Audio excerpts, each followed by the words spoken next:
This ball's back and it's going to go. Tie game! A couple of game-tying home runs today. Soriano.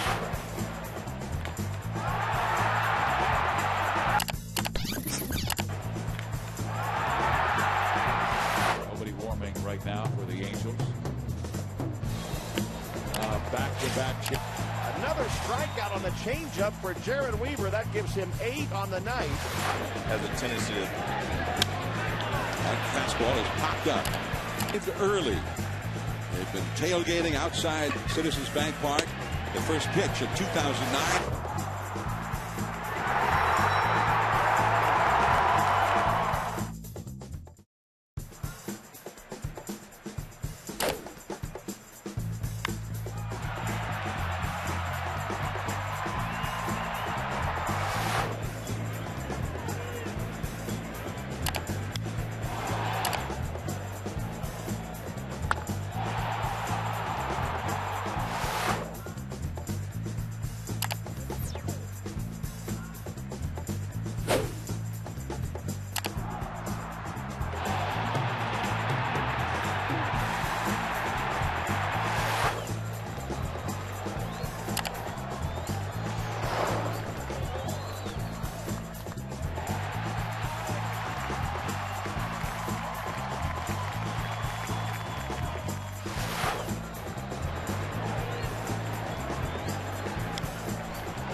Drive by Lee. This ball's back and it's going to go. Tie game! A couple of game-tying home runs today. Soriano.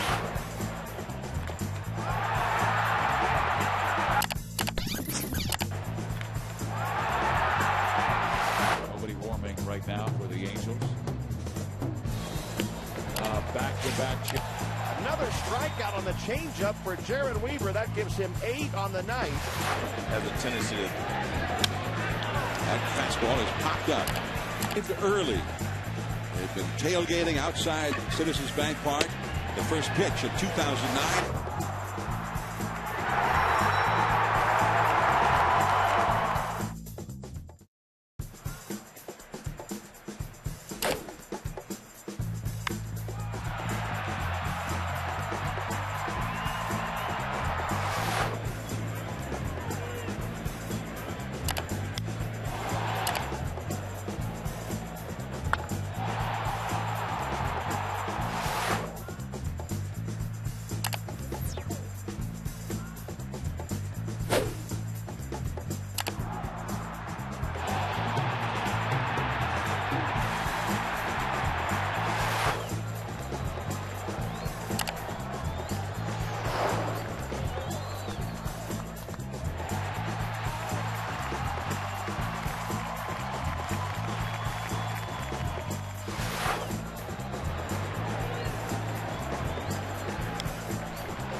Drive by Lee.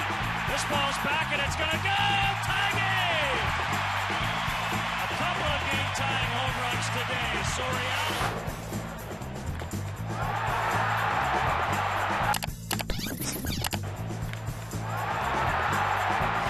Nobody warming right now for the Angels. Back-to-back chip. Another strikeout on the changeup for Jared Weaver. That gives him 8 on the night. Has a tendency to... That fastball is popped up. It's early. They've been tailgating outside Citizens Bank Park. The first pitch in 2009.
This ball's back and it's going to go. Tie game. A couple of game-tying home runs today. Soriano.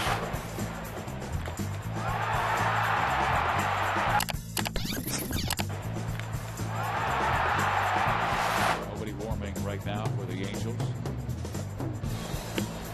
Back-to-back. Another strikeout on the changeup for Jared Weaver. That gives him 8 on the night. Has a tendency to. That fastball is popped up. It's early. They've been tailgating outside Citizens Bank Park. The first pitch of 2009.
Drive by Lee.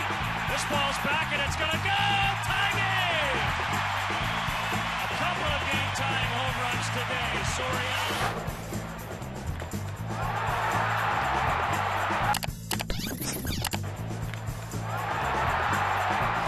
Nobody warming right now for the Angels. Back-to-back. Another strikeout on the changeup for Jared Weaver. That gives him 8 on the night. Has a tendency to. That fastball is popped up. It's early. They've been tailgating outside Citizens Bank Park. The first pitch of 2009.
Drive by Lee.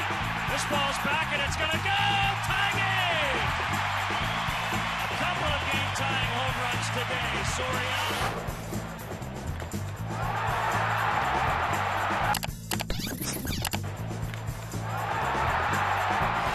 Nobody warming right now for the Angels.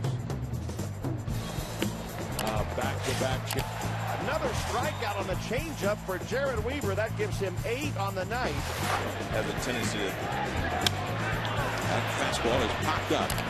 It's early. They've been tailgating outside Citizens Bank Park. The first pitch of 2009.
Soriano.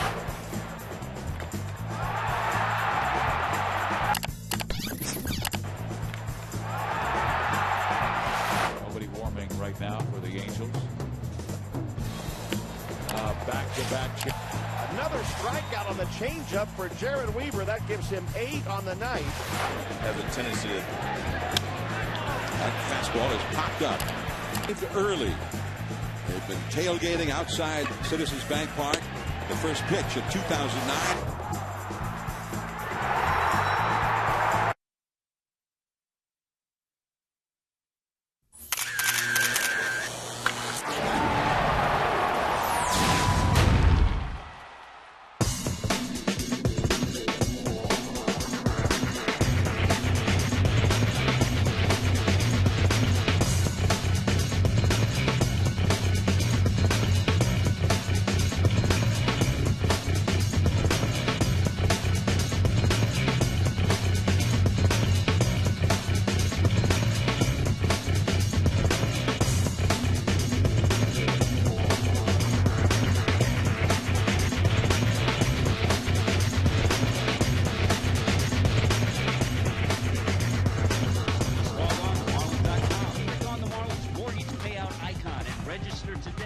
Simple. This contest is open to residents of Dade, Broward, Palm Beach, and Monroe counties. For more information, visit Marlins.com.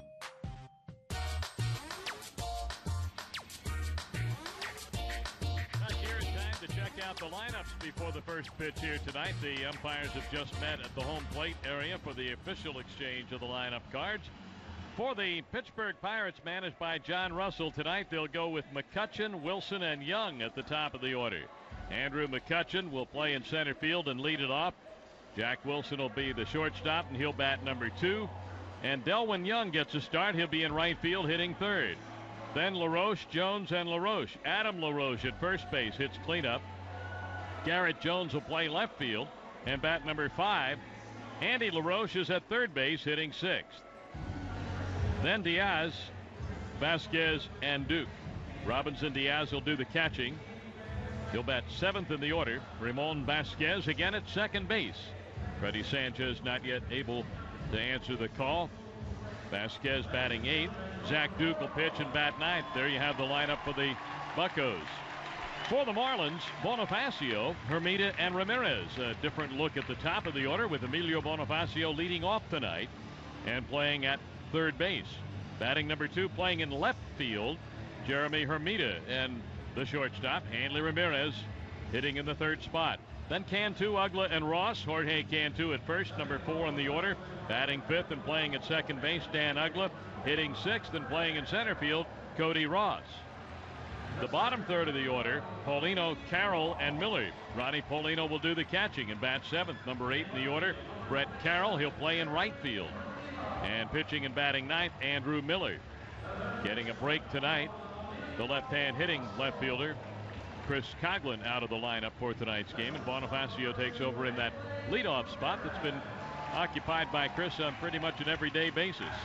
Well, Andrew Miller putting his finishing touches on his warm-up pitches here. With this game starting at 6:10, shadows come into play. The home plate area in the shade right now as the upper rim of the stadium casts a shadow all along the third base and left field line, and then will creep out onto the field as the sun moves further to the west. Well, we're just about set to go. Jeff? All right, Dave, on this 4th of July, fittingly, it is hot as a firecracker here at Landshark Stadium. 87 degrees, our game time temperature. That's brought to you by Sevillana Sangria, the official sangria of summer. 4 games against the Pirates this year, 4 losses for the Marlins. Andrew Miller looks to turn that around here tonight. Second game of this 3-game weekend series. Here to tell you all about it, the voice of the Marlins, Dave Van Horn. All right, Jeff. Thank you very much, and hi again, everybody, and happy 4th of July. We're glad to have you aboard for tonight's game. Andrew McCutchen steps in, a right-hand hitter, straightaway stance. Here's Andrew's first of the night, and it's in there for a called strike. We are underway. The crew chief, Tim Cheetah, calling the balls and strikes. The umpires wearing the red caps, the patriotic caps with the team logos done in the stars and stripes. Pitch is outside from Andrew Miller. Both teams and all major league teams wearing the red caps this 4th of July weekend.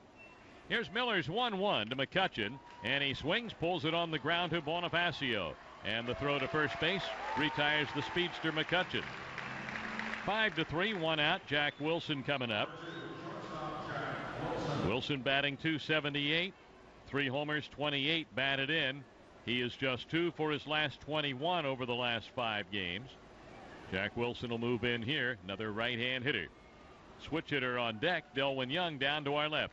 The Pirates tonight decked out in their gray road uniforms, trimmed in black and gold. Wilson in there holds the bat high. The pitch from Miller is high, taken for ball 1. The Marlins are playing Jeremy Hermida in left, Cody Ross in center, and Brett Carroll in right. Miller back with the pitch.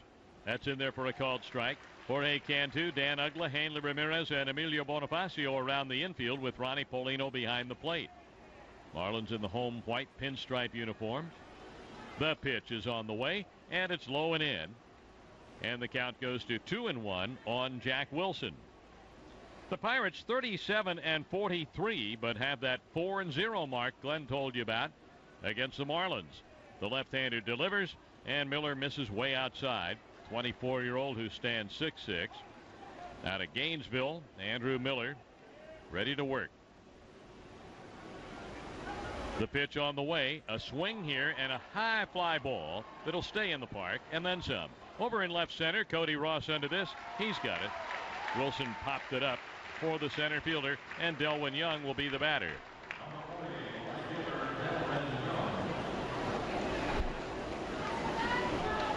Delwyn Young, a switch hitter, hitting .315, couple of home runs, and 15 batted in. And he'll climb in here. Again, home plate in the shadow, the pitcher in the sunshine, and a called strike. Second career start and second appearance for Miller against the Pirates. Lost to the Bucks back on April 20th at PNC Park. 1 ball, 1 strike the count. In that game, he gave up 4 runs on 5 hits and 4 walks. Had only 1 strikeout in 4 2/3 innings. The pitch, and a line drive to right. Breaking in quickly, Carroll makes a nice grab of the liner, and that's all for the Pirates. They go 1-2-3 after a half inning. No score on the Florida Marlins Radio Network. Congratulations.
The plate to do the catching. It'll be Emilio Bonifacio.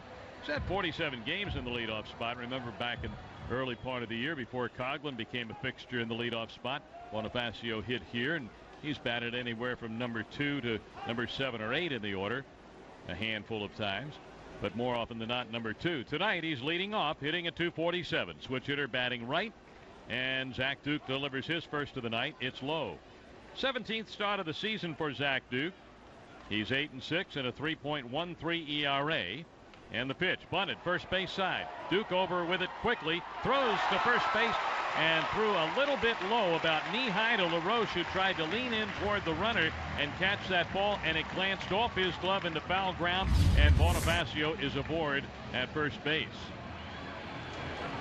And I think Zach Duke rushed that throw, and I still think that Adam LaRoche perhaps should have caught that ball. It was off his glove. It's going to go as an infield hit for Bonifacio. That'll bring Jeremy Hermida up, getting a start in left field tonight and batting number 2 in the order. He's hitting at .254, and he has been in a slump. He is just 4 for his last 42. It's the 16th time that he has hit in the number 2 spot for the Marlins this year. And by the way, in those games, just in case you're curious about how the Fish have done with Hermida hitting second, they've gone 5 and 10. Here's the pitch, and Hermida takes a strike. 0-1 on the left-hand hitter, Jeremy Hermida, trying to hit his way out of a slump. Had a hit here last night, but again, just 4 for the last 42. Zach Duke, 0-2 in 4 career starts against the Marlins. First time out this year for him against the Fish. They missed him in that series in Pittsburgh. Breaking ball swung on and missed, and strike 2 to Hermida. Hanley Ramirez on deck. We're in the first inning of play here, and by the time we get to the second, or at least the bottom of the second anyway, I would guess that both the hitter and the pitcher will be in the shade. That's going to help the hitter a little bit. The pitch, swung on, miss. Big old breaking ball struck him out. Hermida down on strikes, and he wound up swinging and missing a pitch that wound up about 2 feet outside and in the dirt.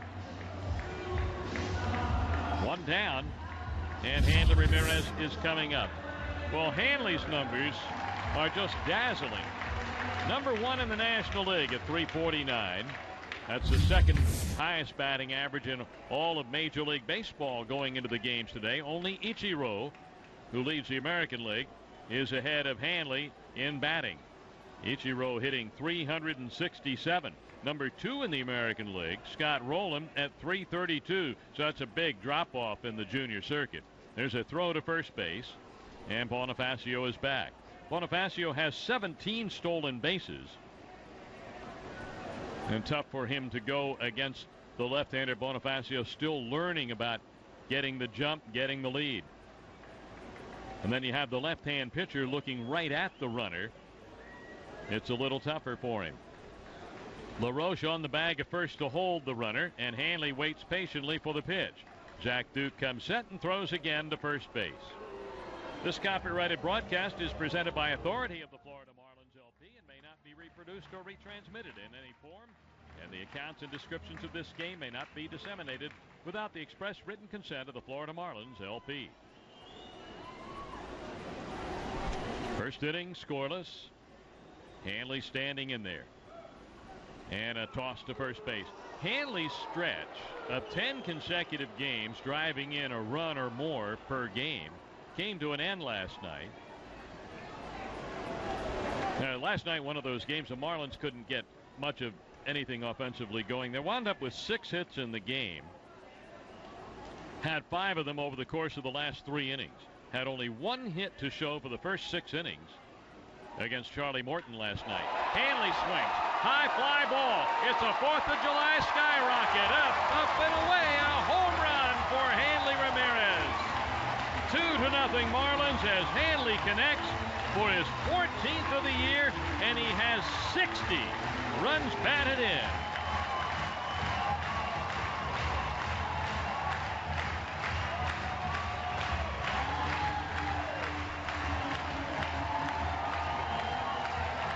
Now Hanley put a charge into that. Jorge Cantu will be the batter with 1 out, nobody on. Wouldn't he love to go deep?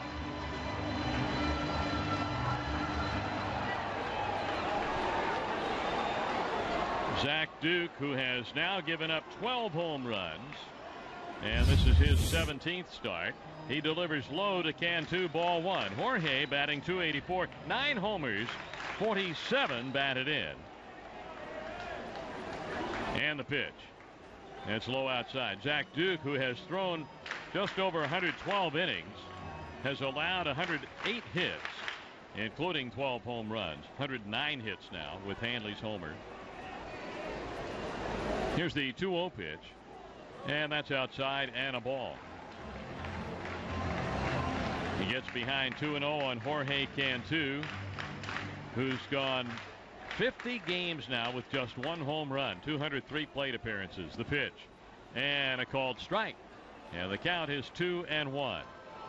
In this ballpark, Landshark Stadium, Jorge's batting .310. He's got good numbers here. 13 doubles, 5 homers. Here's a ground ball into the hole at short. Wilson up with it. Long throw to first, and it's in time to get Cantu.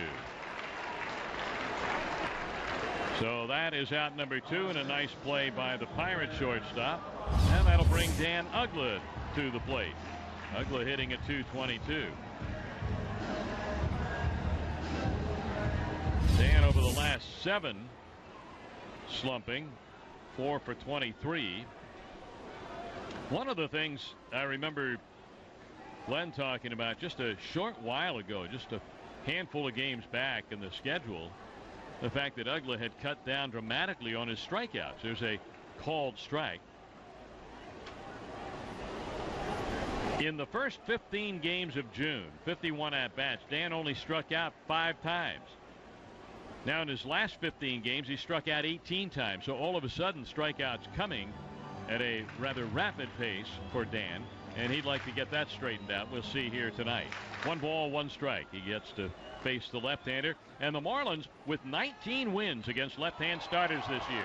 Uggla hits a high fly to left, back to the edge of the warning track and onto the track. Garrett Jones, a left fielder, he's got it right in front of the clock, and Uggla is out, and the side is retired.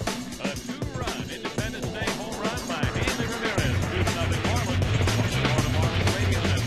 Hey, Marlins fans, there's no stopping them.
You don't want to miss this once-in-a-lifetime event. Call 1-877-MARLINS or go to marlins.com for more information. The Marlins' new ballpark groundbreaking ceremony on Saturday, July 18th. It's where you want to be. Well, the Marlins get just kind of start they need tonight. A 2-run first-inning home run by Hanley Ramirez. 2-0 into the second. A ball and a strike to Adam LaRoche as he faces the lefty Andrew Miller, who got the start he needed. A quick and easy 1-2-3 top of the first. There's a fastball for a strike called over the outside edge. 1-2 now to LaRoche. Adam LaRoche, a couple of strikeouts and a 1-for-4 night last night in the series opener. 1-2 pitch bends outside and low from Miller. LaRoche has been a real thorn in the Marlins side this season. 8 for 14 against Florida pitching, 4 doubles, 4 RBIs. Left-handed hitting first baseman swings and misses, and Andrew Miller rings up his first strikeout. So LaRoche has struck out 3 times in 5 trips to the plate in the first 2 games in this series. Now the left fielder, Garrett Jones. Andrew Miller tonight making start number 12, appearance number 14. He comes in 2-4, a 4.45 ERA. He is looking for his first win in his last 5 starts. Hasn't won since June 6th against the Giants. Garrett Jones, another left-handed bat against the lefty Miller, and he takes outside and low. Left-handers batting .302 against Miller this season. Surprisingly, they've put up much better numbers than right-handers, who hit just .231 against him. There's a strike called to Jones. That's opposite his career numbers. All-time lefties batting just .239 against Miller, while righties hit .284. Now the 1-ball, 1-strike offering, and the Pirates left fielder pops one foul off to the left, back into the seats. A fastball at 90 miles per hour for Miller. Now this series and this homestand wrap up tomorrow. A 1:10 ball game, another family Sunday here at the stadium. And the first 5,000 fans to the gates are going to get a great giveaway tomorrow. A Marlins mini helmet radio courtesy of Geico. One of the best giveaways of the season. 1-2 pitch to Jones. Bends outside, just missed. After the game tomorrow, kids can run the bases in Diamond Dash. To get your tickets, 1-877-MARLINS or marlins.com. Hope to see you here. One more tomorrow. The Marlins and the Pirates. 2-2 to Jones, a swing and a miss. Miller's got back-to-back strikeouts to begin inning number 2. And if you're thinking about coming out tomorrow, good pitching matchup. Ricky Nolasco for Florida and Ross Ollendorf, who threw a gem to beat the Marlins in April in Pittsburgh. He goes for the Buccos. Ollendorf threw that gem in a game started by Andrew Miller. An 8-0 Pirates win back on April the 20th. Miller set down 5 straight, now goes after little brother Andy LaRoche, and he takes outside, ball 1. Andy 26 years old, Adam 29 years old. Andy batting .275, 3 homers, 33 runs batted in, and he watches ball 2 from Andrew Miller.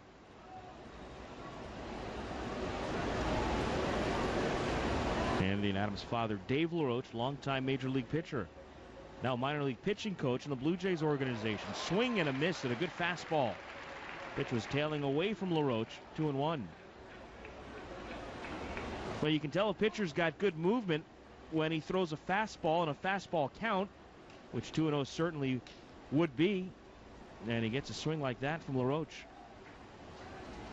2-1 now. Swing and a miss again on another fastball. So Miller rearing back and challenging the Pirates' third baseman.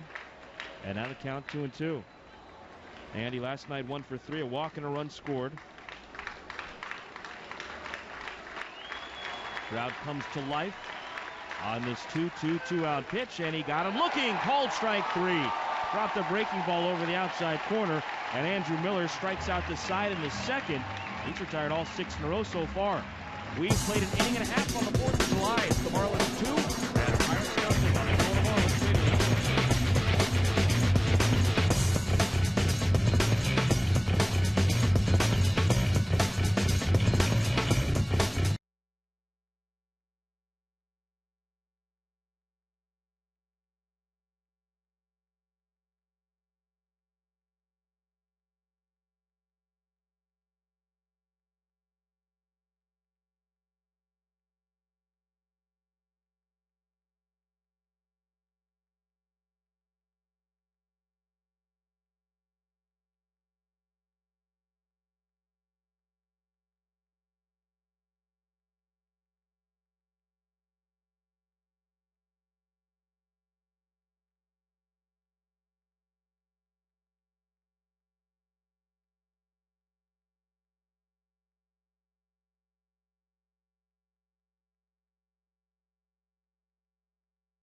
first inning 2-run home run.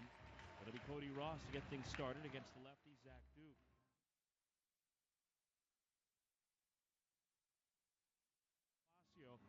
Well, they've gone back and reviewed that play. They have now charged it as Dave suggested. Maybe he thought it ought to have been an error on the first baseman, Adam LaRoche, not fielding the throw from the pitcher Duke. So an E3, and one of the 2 runs unearned now against Duke's record in the first inning. There's a called strike to Cody, 0-1 from Zach Duke. Ross begins the night at 279, 14 homers, 48 runs batted in. He's picked the pace up the last couple of games. The 0-1 to Ross, line caught by the pitcher. A bullet right back up the middle. Duke, the left-hander, stuck that glove hand, the right hand out, and found a baseball. Cody looking over his shoulder back at the pitcher as he makes his way back to the dugout. Duke in the right place at the right time. And Cody couldn't hit it any harder. Into that at-bat, he had 4 hits in his last 5 at-bats. A couple of doubles and a home run. Almost had another hit, but Duke robbed him. Here's Ronnie Paulino watching strike 1. Paulino gets the start behind the plate against the lefty Duke. Duke having a terrific year for the Pirates, 8-6, a 3.13 ERA, making his 17th start. Ground ball right side. Short hop pickup by LaRoche, and the first baseman beats Paulino to the bag. 2 quick outs. A reminder that a new statewide 511 traveler information service is on the way.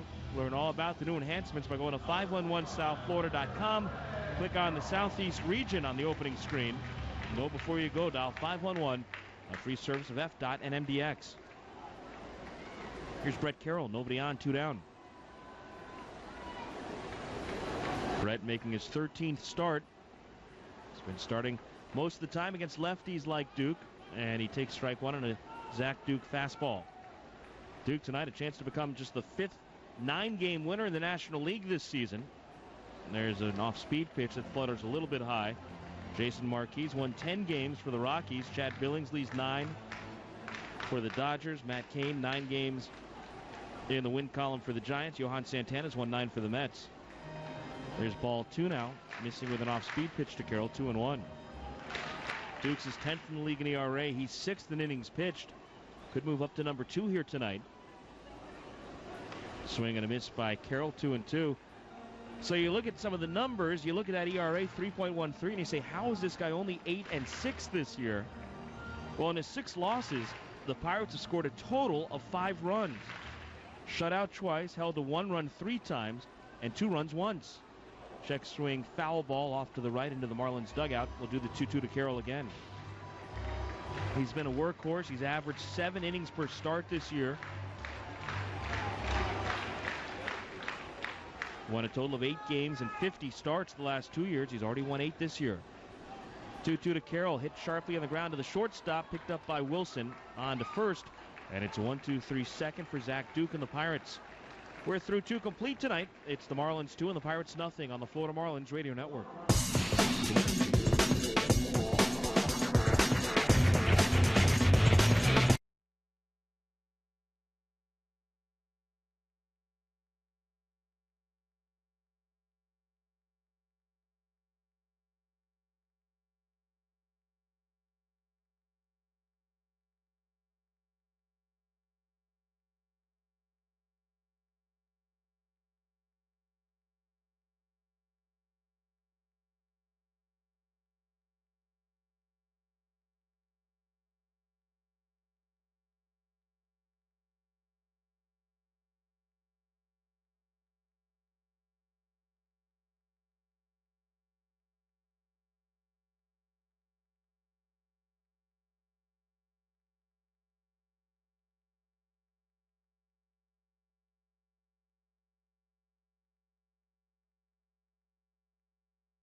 sale right now. For a limited time, buy a 32-gallon. Use your Ace Rewards card. Red hot buys throughout the store. Plus, get expert advice to save time and money on your projects all summer long. Now that's a value. Hurry in to Ace, the helpful place. Sale price is good at participating stores throughout July while supplies last. See store for Ace Rewards details. Leading off the third inning, Robinson Diaz, the catcher, drops a bunt down the first base line. Miller picks it up, lunging toward first base, scoops to Cantu, and Cantu can't control the toss. It's a bunt base hit for the catcher, Diaz, and the Pirates have their first base runner of the night, leading off the third inning. 2-0, the Marlins on top tonight. Now a chance for Ramon Vasquez, who hit a 2-run home run in the second inning last night. Vasquez hit a .258, a home run, 10 runs batted in. As we move along here in inning number 3, well, that was a good toss by Miller. I'm not surprised to see E3 go up there, hit Cantu right in the glove. He just didn't hold it. And they put the hit up on the board. The hits come down. Now it's an E3 charge to Jorge Cantu. So we've seen each first baseman commit an error here tonight. And now Vasquez stands in and drills one to right field. Racing back Carroll, fighting the sun, and he makes the catch. Not an easy play. Now he fires a strike back toward first base where Diaz slides safely. So Carroll holding that glove up, wearing the sunglasses. Right field, a tough sun field right now with the early start here tonight. Made a nice play. One out for the pitcher, Zach Duke. And as we move along here in the top of the third, going to say hello to Joanna Gomez, our Marlins Vision host here at Landshark Stadium. Joanna, on this 4th of July, can't imagine a better place to celebrate the holiday than right here at the stadium. You are absolutely right. Happy 4th of July to you and the guys upstairs. How's everything? Everything is great up here. Good. Thanks, Joanna. Here's the first pitch to Zach Duke. He bunts up the first base side. Picked up by Miller. He'll toss overhand to first for the out. The sacrifice goes 1-3, 2 down now. Robinson Diaz moves up to second base. Joanna, a lot going on here tonight. That's right. Casey and the Sunshine Band will be performing, and we have a double whammy. We have fireworks show that you do not want to miss. This is the best place to be. All of this will be presented by Geico, of course, starting right after the game. Everybody wearing those great giveaway caps here tonight, too. They look nice, those red, white, and blue hats that everyone has on today. Very patriotic. That's right. And we're also going to be giving out $2,500. We're going to be paying someone's mortgage or rent from the Marlins mortgage payouts. Here's Andrew McCutchen back to the top of the order. You've got Diaz at second base, 2 down. Marlins 2, Pirates nothing. Top of the third. The first pitch to McCutchen, down and in for a ball. Tell us about tomorrow. Final game of this homestand and one of the better giveaways of the year. That's right. Tomorrow is the final game. You have to come out here. Pirate Series begins at 1:10. The first 5,000 fans at tomorrow's game will get a Marlins Mini Helmet AM radio. Pitch is low to McCutchen. It's 2-0 now. So you can pick up that radio, sit down in the stands, and listen to Dave and me tomorrow and for the rest of the season, for the rest of time. That's right. Presented by Geico. Get here early. Gates open at 11:30 a.m. Of course, Radio Disney will be here as usual with games and entertainment. McCutchen takes another ball from Miller. It's 3-0 now. And after the game tomorrow, kids get to run the bases again. They get to run the bases. They get to take pictures with the Marlins player if they get here early, with Billy the Marlin, and, of course, the beautiful mermaids. It's the final home game before the All-Star break tomorrow, so we hope to see you out here. 1-877-MARLINS or Marlins.com for tickets. There's a pitch in there for a strike. 3-1 now to McCutchen. Joanna Gomez, great catching up with you. Enjoy the rest of the 4th. You too. Happy 4th. Hanley Ramirez has made it a happy 4th to this point. A 2-run home run in the bottom of the first. Marlins leading 2-0. Miller trying to get through the third inning. And McCutchen grounds one foul third base side past Emilio Bonifacio and foul ground. So the count full now after Miller had fallen behind. 3 balls, no strikes. Our broadcast tonight being brought to you in part by Geico. Visit us at geico.com or call 1-800-947-AUTO. And by 511. Dial 511, a free service of FDOT and MDX. Rhythmic applause from the nice crowd on hand on this Saturday night as Miller looks in for the sign from Paulino. Now the lefty steps off the mound, asks his catcher to run through the signals again. Diaz out at second with 2 down, and now Miller again steps off, and he calls for Paulino out to the mound. Didn't seem to be on the same page. Andrew Miller has allowed just 1 base runner so far through the first time through the batting order. Diaz reached on an E3, trying to bunt for a hit to begin this inning. Andrew Miller struck out the side in the second inning. Looking to beat the Pirates. The Pirates beat him 8-0 back on April the 20th. He allowed 4 runs on 5 hits and 4 2/3 in that game. Walked 4, struck out 1, then went to the DL. McCutchen pops one up right field side. Cantu over into foul ground, and he can't get there. Runs out of room. We'll do the 3-2 again. That start in Pittsburgh was Miller's second start after 2 relief appearances to begin the year. Left after 4 2/3 with a strained right oblique. Went on the disabled list and missed almost a month. Didn't come back until May 16th against the Dodgers. Since his return, this start number 10, 2-3 so far, a 3.91 ERA. Payoff pitch again to McCutchen, floats up high, ball 4, and Miller issues his first walk in the ball game. So the speedy McCutchen jogs down to first, but he's blocked by the catcher Diaz at second. 2-out chance for Jack Wilson. And Andrew Miller last time out, a 5-2 loser to David Price in the Rays Sunday in St. Pete. Went 6 1/3, charged with 5 runs on 8 hits. The 8 hits, the most he's allowed in a start this season. Walked 1, struck out 4, allowed a home run to B.J. Upton in that start. Breaking balls in there for a strike to Wilson, 0-1. It was 3-1 Rays when Miller left that game. Couple men on base. Tim Wood came on, allowed 2 hits that enabled 2 inherited men to score. Both those runs, though, charged to Miller. That was Sunday at Tropicana Field. Look back at second. Now the 0-1 pitch to Wilson. Fouled back to the net, 0-2. Now, we talked in our key to the game tonight about the importance of the Marlins getting off to a good start. They had seen the opposition score the first run each of the last 5 games. They've fallen behind in the first inning in 4 consecutive games against the Pirates this year. But tonight the Marlins draw first blood. 0-2 2-out pitch, little number off the hands, past the mound. Cantu fields, tosses to Miller covering, and out at first base on a bang-bang play, Wilson. Thought he had a pretty good chance to beat that one out, but Miller was able to get him by an eyelash at first base. And the side's retired. The Pirates leave a pair in inning number 3. No runs or hits.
Pitches in there for a strike to Andrew Miller. Our game time temperature tonight, 87 degrees, about twice what it was for the 3 games in Pittsburgh back in April. Miller tries to bunt an 0-1, and he bunts right through the pitch, 0-2. Zach Duke, a fastball, a changeup, curveball, an occasional slider. 0-2 pitch, a swing and a miss. That was a breaking ball, and he strikes Miller out. Second strikeout in the ball game for the Pirates lefty. We've talked about the Marlins being 0-4 against the Pirates this year. We've talked about how good the Pirates pitching has been against Florida. Marlins only 10 runs and only 24 hits in the first 4 games. But tonight, in Game 5, the first time, we're seeing the Pirates' best pitcher, this lefty Duke. And now he gets after Bonifacio. Emilio tried to bunt his way on in the first, reached on an error, charged to the first baseman Adam LaRoche, just his second error of the season. Began the night leading all National League first basemen in fielding percentage as Bonifacio takes an off-speed pitch outside, ball 1. Bonnie 0 for 5 in the series, had his 9-game hitting streak snapped last night. Bunts up the first base line. This time he's going to be aboard with a hit. The only man who could field that ball, the first baseman LaRoche, by the time he picked it up, he was too far from the bag to even think about trying to outrun Bonifacio. So Bonifacio aboard on a bunt for the second time in the first 3 innings tonight. First time he couldn't get it past the pitcher. This time he did. Ball much closer to that first base line. Duke never had a chance. And by the time LaRoche got there, Bonifacio aboard easily. So 1 out. Bonnie's at first for Hermida. Quick snap, throw over. Bonifacio dives back head first.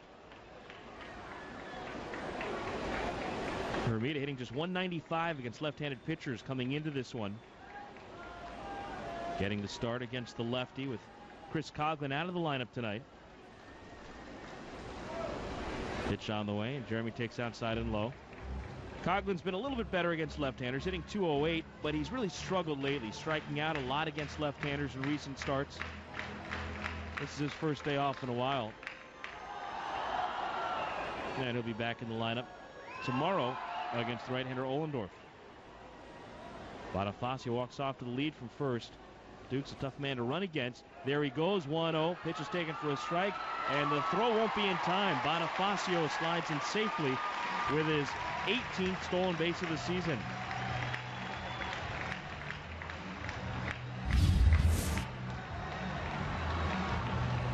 Duke is about a 50-50 proposition all time when you try to run against him.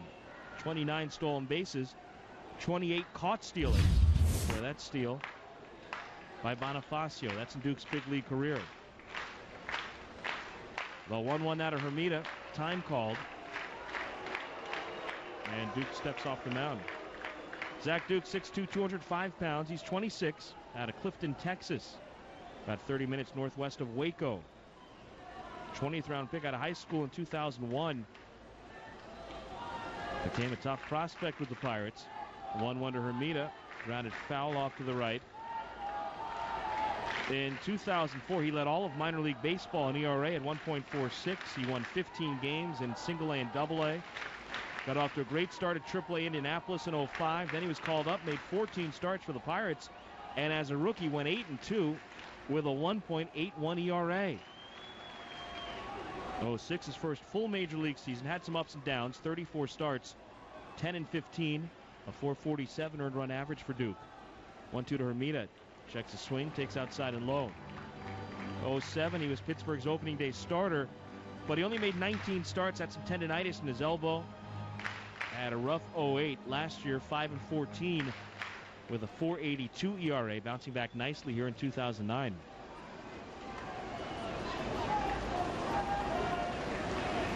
Duke sets right at the belt. Bonifacio off of second, 2-2. Ground ball foul behind the third base coach, Bo Porter. Hermida went down swinging on a breaking ball in the first inning. 4 hits in his last 43 at-bats. Freddie Gonzalez said this afternoon he was very encouraged by some of the swings he saw from Hermida last night. Jeremy finished 1 for 4 in the series opener.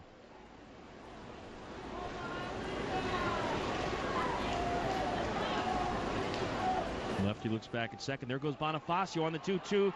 Pitches a ball, throw to third in time. Caught stealing Bonifacio for the second out in the inning. Diaz threw him out 2-5. Close play. Bonifacio had a pretty good jump that time. Went in head first, and boy was that close. He may have gotten his hand in there. Tag was up near the elbow, it looked like.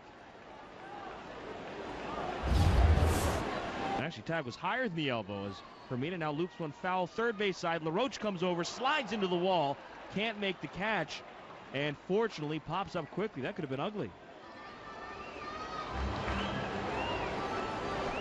I think Bonifacio might have been in there at third, but the Marlins didn't get the call. So Hermida hanging tough. Duke about to throw his 35th pitch. Another 3-2, and Jeremy takes outside and low ball 4, so he works the walk. Good at bat by Hermida. Fouled off several two-strike pitches. Really made the left-hander work hard. That was a quality at bat for Jeremy Hermida. Brought to you by Total Window. Go to TotalWindow.com/Marlins for quality custom window treatments. But now here's Hanley, who has accounted for both runs in this ball game on one swing. Hit a long 2-run home run to left in the first inning. His 14th homer. Delivered RBIs numbers 59 and 60 for the Marlins shortstop, who tomorrow should be named to his second consecutive All-Star team as a starter. And Hanley takes a breaking ball from Duke down low, ball 1. 1 o'clock tomorrow on TBS, the official selection show. We would anticipate Hanley Ramirez will be starting at shortstop for the National League, certainly if there's any justice.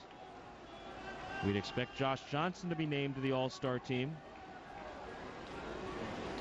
The 1-0 to Hanley in there for a strike over the inside corner. Assuming Hanley is elected to start, it'll be the first time in Marlins history any player has been elected to start twice, and Hanley will do it in back-to-back years.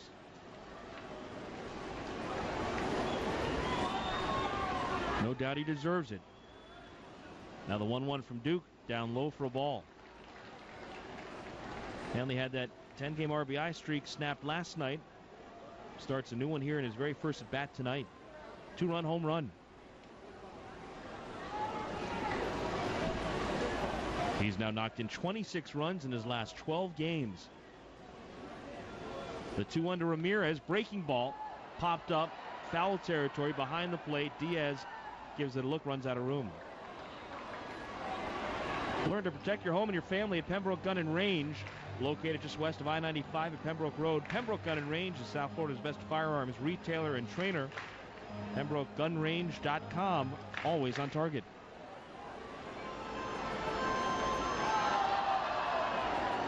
A good at bat by Hermida to work the walk. Not only does he get to first, but it gives Ramirez a chance. Extending Duke further, pushing that pitch count higher. You get your best hitter to the plate with 2 outs. The 2-2 to Hanley just missed inside, and the count's full. Fastball at 89 miles per hour, just off the inside corner.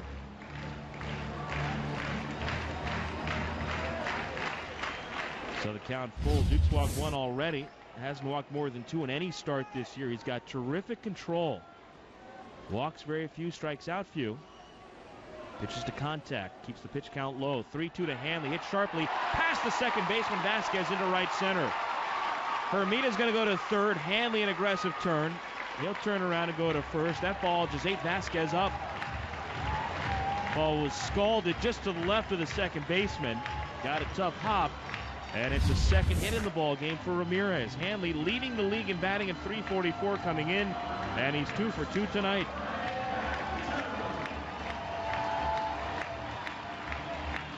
Now a chance for Jorge Cantu, and how many times can we suggest now would be a great time for Cantu to break out of that home run drought? He was out on a great play by the shortstop Wilson in his first at bat tonight, back in the first inning.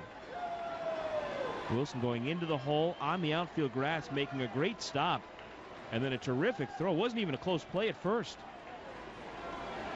And then at the corners for Jorge, and he takes a strike over the outside edge. Hermida at third. Hanley was off to a very short lead from first base.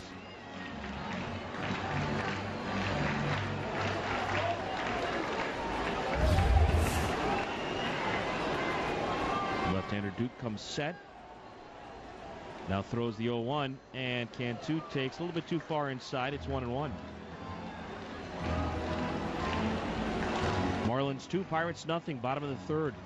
Marlins have the only 3 hits in this ball game. The Ramirez home run in the first, singles by Bonifacio and Hanley here in the third. 1-1 on the way, and Jorge takes over the outside corner for a strike. Most of the field in the shadows now. There's a square of sunshine out in left center field near the triangle area. A lot of sunshine out in right field, all the way from the right field foul line into deep right center field. So the right fielder, Young, still standing in sunlight. 1-2 pitch. Cantu grounds one foul off to the left. Everybody except the right fielder standing in the shadows now on the diamond. Lights are on still. Blue skies overhead. Can't see a cloud anywhere from our vantage point. Warm night, 87 at game time.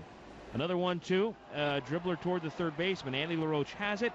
Just like in the backyard, throws to his brother. And Cantu is out, 5-3 to set down this side. So no runs despite 2 hits and a walk in the inning. The Marlins strand a pair. We go to the fourth now. Florida 2 and the Pirates nothing on the Florida Marlins Radio Network. Fan.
Hunger in your community, visit them on the web at dailybread.org. Inning number 4, and Andrew Miller dealt his first pitch low to Delwyn Young. Then he comes back with a breaking ball, catches the outside corner for a strike. So the count is 1-1 here on Young, number 3 in their order tonight. And the switch hitter takes down and in ball 2, 2-1. Delwyn Young in the first inning lined out to right field.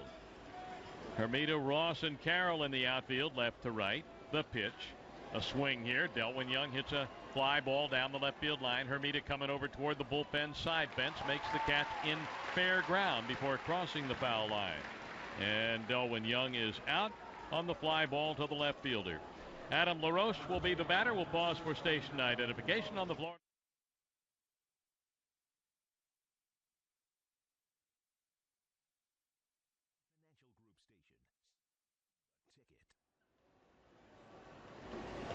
Adam LaRoche struck out his first time up. 24-year-old lefty Andrew Miller. A Floridian, the pitch, and it's in there for a called strike.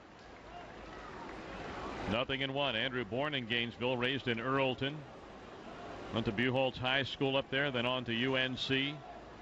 Tigers' first round pick in 06. The lefty deals, swing, and a miss. Great expectations were held for Andrew Miller. Gets ahead 0-2 on Adam LaRoche. Garrett Jones to follow here in the 4th inning with the Marlins up 2-0. The pitch on the way. Check swing. It's low and outside. 2-4 this year coming into this start. Andrew Miller, 4.45 earned run average.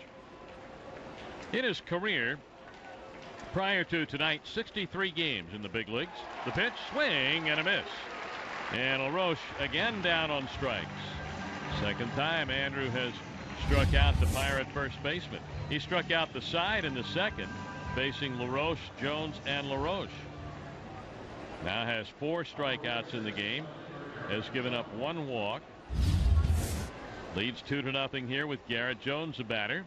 Fanned in the second. So 63 games prior to tonight's start. And Andrew's record in the big leagues is 13-20 with a 5.44 earned run average. And so while great expectations are held for him, and he is still considered a prospect, he has yet to really get it going and do the kind of thing as far as your record and your earned run average is concerned that those special pitchers are able to do, and that is have their record show a winning percentage. Here's the 1-1 pitch.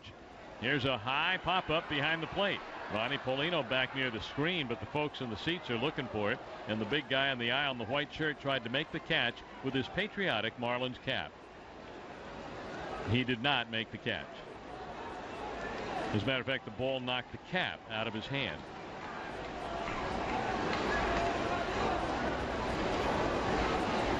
Somebody had an easy play on that as it then rolled down a couple of stairs. Here comes the 1-2 to Garrett Jones, and it's low and outside of this left-hand hitter. 2 balls and 2 strikes. Garrett Jones, a 28-year-old rookie, 11 seasons in the minors. Drafted 14th round by the Braves way back in 1999. The pitch low outside to Garrett Jones.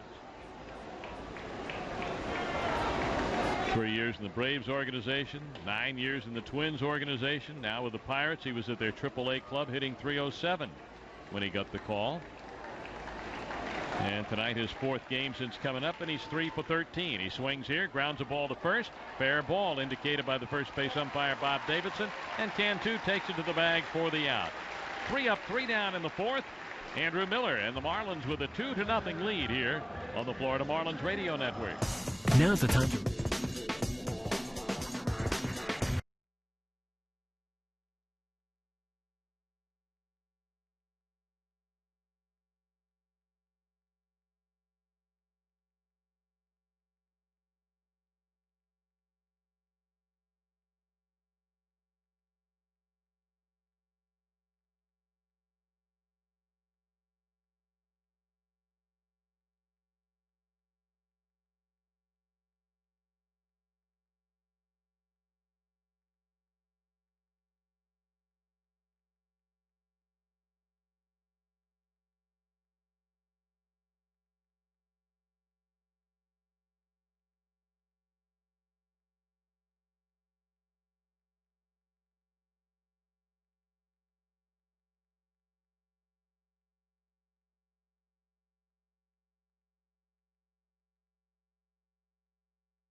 There on the hill, Zach Duke. 6'2" lefty delivers, and a called strike on Ugla. Red Sox lost, Yankees won. Yankees pulled to within 1 of Boston in the AL East. Boston lost at Fenway to Seattle 3-2. The Yankees won in extra innings, beat Toronto 6-5 on a Jorge Posada walk-off single in 12 innings. 6-5 Yankees. Outside a ball. 2-1 the count on Ugla. White Sox lost today. They lost at Kansas City. Royals beat them 6-4. The pitch. Ugla swings, fouls it off. And so with that loss, they will not lose any ground. They're going to stay 2.5 back because the Tigers also lost. Twins beat the Tigers. Twins closed to within 3 in the AL Central. Strike 2 and 3-2 now the count on Dan Ugla. He was out for a moment, gets right back in the AL West. Angels and the Rangers tied for the top spot. Here's the pitch. Swing and a foul ball. Angels host the Orioles later. Texas hosts Tampa Bay later. And the Mariners pull to within 2 games of those 2 teams with their win at Fenway today.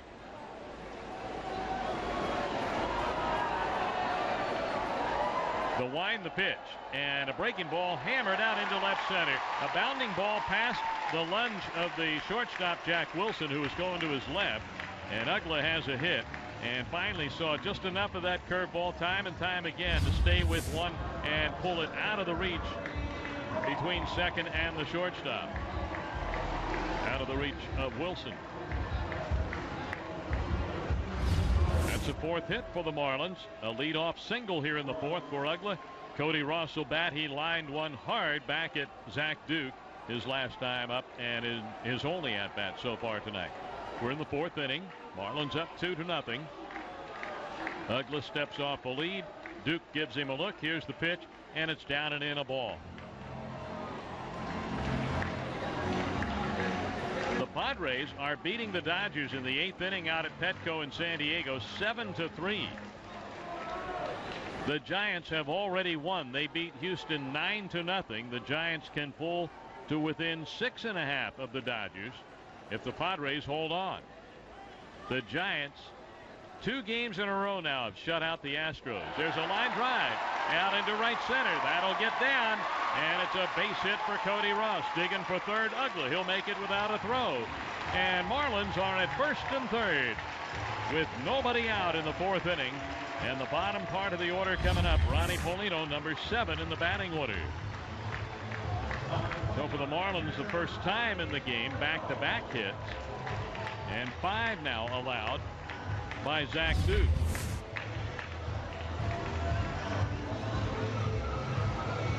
Four of the last 6 batters have hit their way on against Zach Duke. Ronnie Polino grounded out to the first baseman, Adam LaRoche, in the 2nd inning. Brett Carroll moves out to the on-deck circle down to our right. Pirates in their road grays with the red caps. Marlins in the home white pinstripes. When they're batting, of course, they got the black helmets on. The pitch, and a ground ball to the left side. Up with it, Wilson. De Vasquez 1, over to first. They get the double play. A run scores. Paulino wraps into a routine double play. 6-4-3. And, of course, as you know, there is no RBI awarded on a double play. So Duke gives up a run but gets 2 outs. Now 3-0 Marlins.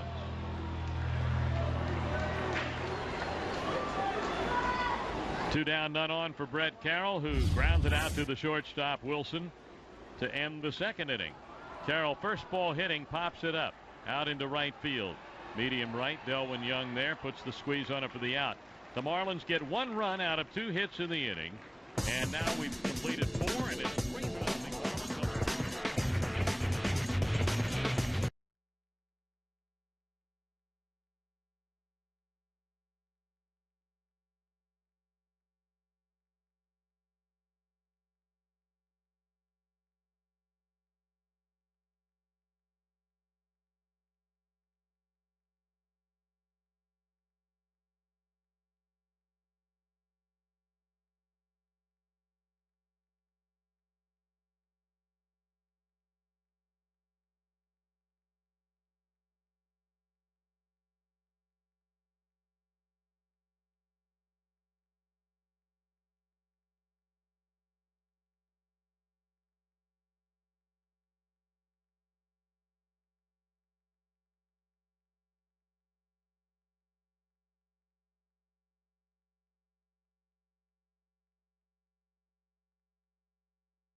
pitch of the inning is driven hard toward the clock in left field. It is a line drive, and it is gone. First pitch of the 5th inning, and the Pirates are on the scoreboard as Andy LaRoche, who was called out on strikes his first time up, lines one out, and it's 3-1 Marlins. LaRoche with his 4th home run.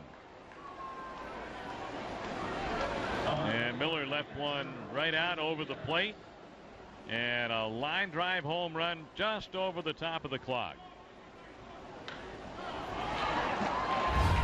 Diaz the batter, and he's going to line drive one to left field. He's got a base hit. So 2 pitches and 2 hits, a home run and a single. Yikes. First 2 hits of the night for the Pirates, and only the 4th home run allowed by Andrew Miller all season. He's worked a total of 68 2/3 innings, 4 home runs, all by right-handed hitters. There's Ramon Vasquez to bat. He flied out his first time up. Just to complete that look at the standings, some things changed in the National League Central because the Cincinnati Reds beat the Cardinals 5-2, and the Brewers beat the Cubs 11-2 at Wrigley. So the Reds vault over the Cubs, move a half a game ahead of them, and the Brewers pull into a tie with the Cardinals atop the division. Ball 1, no strikes. The pitch. And Vasquez takes a strike, and it is 1-1. Dave, maybe we say this at the halfway point every year. I'm not sure, but it really does look, when you look at these division races, as though most of them are going to go right down to the wire. You see that Central where St. Louis, Milwaukee keep seesawing back and forth. The Cubs are lurking. Pitch low and outside, scrambling stop by Paulino. National League East, everybody all bunched together. The AL West, a real dogfight. Who knows who's going to win the AL Central? And you've got the Red Sox, the Yankees, and the Rays all playing pretty good baseball right now in the American League East. Hard to really predict the winner in any of those divisions at this point. The pitch, and a ground ball right side, up with it Ugla. Has it, spins, throws to Hanley. No throw to first base. Vasquez reaches on a fielder's choice. Because Ugla had to go to his left, no chance to get the double play. Needed that ball hit right at him. And so Diaz is out at second, 4-6 for out number 1. Vasquez reaches on the fielder's choice. Zach Duke will bat. Got down a sac bunt in the 3rd inning. Not a Zach bunt. Well, it was a Zach bunt for a sac. There's a throw to first base. Oh, enough of that. 3-1 Marlins here in inning number 5 on the 4th of July. Fans proudly wearing their red, white, and blue Marlins caps. The pitch is up high and a ball.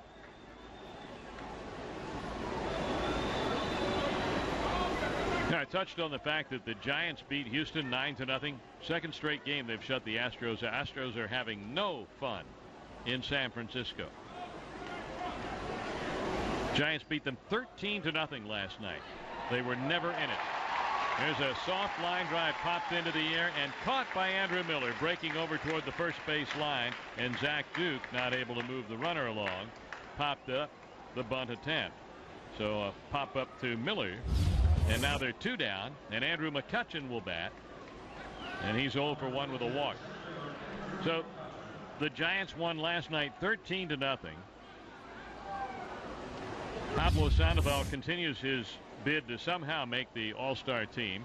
2-run homer and an RBI triple in last night's game.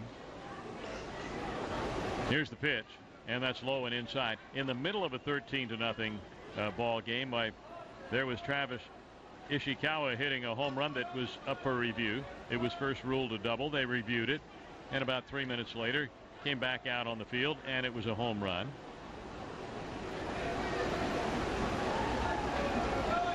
Ryan Sadowski wound up with the win. He started that game. Ball in the dirt, and pouncing on it quickly, Paulino off to the left as a runner takes off, and the throw to second's in time. Nice job there. Vasquez saw the ball get away from Paulino, and Paulino jumped on it and fired down to second, and they got the third out, tagging Vasquez, leaving McCutchen at the plate. 3-1 Marlins.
against lefty starters in the National League. Here's the pitch. And that missed inside. And a ball and a strike to Andrew Miller, who bats left-handed. 2 for 20 now with the bat. Outfield playing very shallow. Here's the pitch, and it's fouled off to the right side. So the Giants shutting out Houston 13-0 last night, 9-0 today. Last night, Ryan Sadowski, the winning pitcher. Jonathan Sanchez pitched the final 2 innings to put that away. That pitch low and outside. The Marlins will see Ryan Sadowski in the upcoming series at AT&T Park. He's going to pitch the 3rd game, the afternoon game, against Chris Volstad. The pitch, foul ball back. 2 South Florida pitchers. Volstad out of Palm Beach Gardens High School in Palm Beach County, and Sadowski out of Western High School here in Davie. And he went on to Florida. The pitch, big old curveball, missed inside. The Marlins are going to see Matt Cain, Barry Zito, and Ryan Sadowski. And they will pitch Sean West, Josh Johnson, and Chris Volstad against the Giants. Swing and a miss, and Miller goes down on strikes for the 2nd time. And the 3rd strikeout recorded by Zach Duke. 1 down. Emilio Bonifacio to bat. Has a bunt single and a steal. Reached on an error by Adam LaRoche in the 1st inning and scored a run. He was on base for the Hanley Ramirez home run. Marlins up 3-1, about hit the Pirates 5-2 as we play in inning number 5, and a nice crowd. Here's the pitch and a called strike. Of course, there's always room for more here, but nonetheless, on a Super Saturday and the 4th of July, a nice crowd. The pitch, swing, and a ball driven into the air in left center, coming on hard. The left fielder dives at the last possible moment and was not able to come up with it. He smothered that ball on the dive. It drew a crowd. Jones racing in, McCutchen racing in, Wilson racing back. And it was one of those right in the triangle that the 3 formed as they converged on a spot. And it was the left fielder who finally called for it at the very last moment, saying, "I got it." But he didn't got it. He dove for it, and the ball hit the ground. Bonifacio at first with the motor running. Zach Duke looks over there. Bonifacio not going on this pitch, and it's in there for a strike at the knees to Jeremy Hermida, who struck out in the 1st and walked in the 3rd.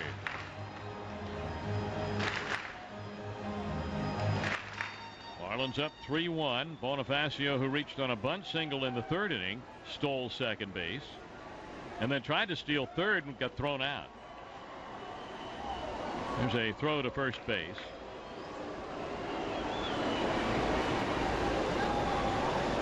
Now, as I recall, when he tried to steal 3rd base in the 3rd inning, it was with Jeremy Hermida at the plate. But there was only 1 out. And he obviously thought he could make it. He didn't. The pitch and a check swing, no swing by Hermida. Ball 1. 1-1. Well, Mark Carlson didn't think he made it. I thought he made it. I thought the replay indicated he made it. Yeah, of course, my opinion matters not at all. I would agree with you after having looked at the replay that it looked like Bonnie got his hand in on the bag just as he was tagged, or just before the incident. He was tagged about elbow high by the 3rd baseman Andy LaRoche. 1 ball, 2 strikes. I mean, it was that close. It was, as a matter of fact, it was so close that you can't argue with Mark Carlson, I don't think, on the play. Although the replay, if you look at it enough times over and over, you might come to the conclusion that he was safe. But that's a wasted effort doing that once the call is made, right? Because that's the way it's going to go. A 2-5 out. 1-2 the count on Hermida. Bonifacio at first base. He's not going. The pitch, half swing, and a foul ball back to the screen. 1-2. Hermida finally got a fastball, and then he started to swing at it and tried to check his swing, and the ball hit the bat. Looked like the pitch was probably up and away.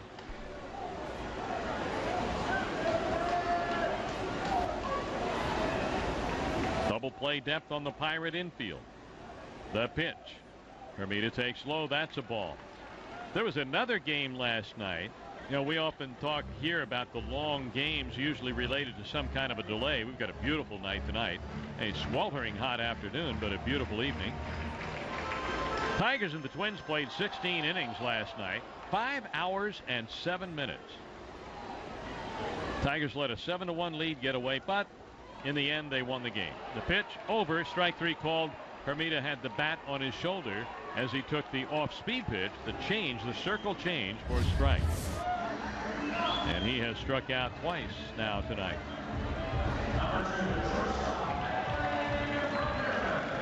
Four strikeouts for Zach Duke. 3-1 Marlins. Here's Hanley looking for his third straight hit. 2-run homer in the first and a base hit in the third. And Hanley, who started the night batting .344 and leading the league, leading everybody in baseball except Ichiro, is now hitting .348. Zach Duke checks at first. And the pitch to Hanley. A swing and a ball driven out toward left center. And that's going to be tracked down by McCutchen as he races over there toward the National League board to make the catch on a line drive laid out there by Hanley. No runs, 1 hit, 1 left. And it's 3-1 Marlins through 5 on the Florida Marlins Radio Network.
As Andrew McCutchen takes a fastball, ball 1 from Andrew Miller.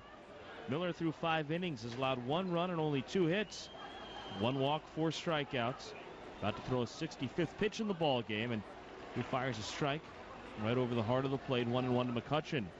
The only Pirates run came on a leadoff home run by Andy LaRoche in the top of the 5th. McCutchen takes a knee-high strike over the inside black. 1-2 now. Very next pitch, Robinson Diaz singled. Those are the only 2 hits against Andrew Miller.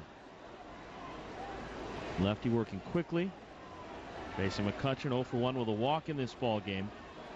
Right-handed batter takes up high for a ball. Marlins scored first. Hanley hit a 2-run home run in the bottom of the first. Marlins made it 3-0 in the 4th inning. Back-to-back singles by Ugla and Ross, and a double play ball by Paulino that scored Ugla. McCutchen hammers one back up the middle, a base hit into center field. Right past the pitcher Miller. So McCutchen, who had 2 hits here last night, is 1 for 2 with a walk, on base for the 2nd time tonight. He's got terrific speed. He's a threat to run as Jack Wilson comes to the plate 0 for 2. The Marlins wives are at section 149 at the Marlins Community Corner. They've got the auction going on. Marlins wives tackle box auction. The guys have put together, all the players have put together, each one of them a tackle box with some personal items in it, things that they like, things that they're about, their interests. You can go take a look at those boxes and bid on them here at the ballpark, section 149. Wilson runs up and bunts up the first base side, picked up by Cantu, tries to tag Wilson, who goes out of the baseline into foul territory. He's called out by the first base umpire, Bob Davidson. Cantu may or may not have gotten the tag on Wilson. I don't think he did, but Bob Davidson calls Wilson out. It'll be a sacrifice. 3 unassisted officially. McCutchen takes second base with 1 down.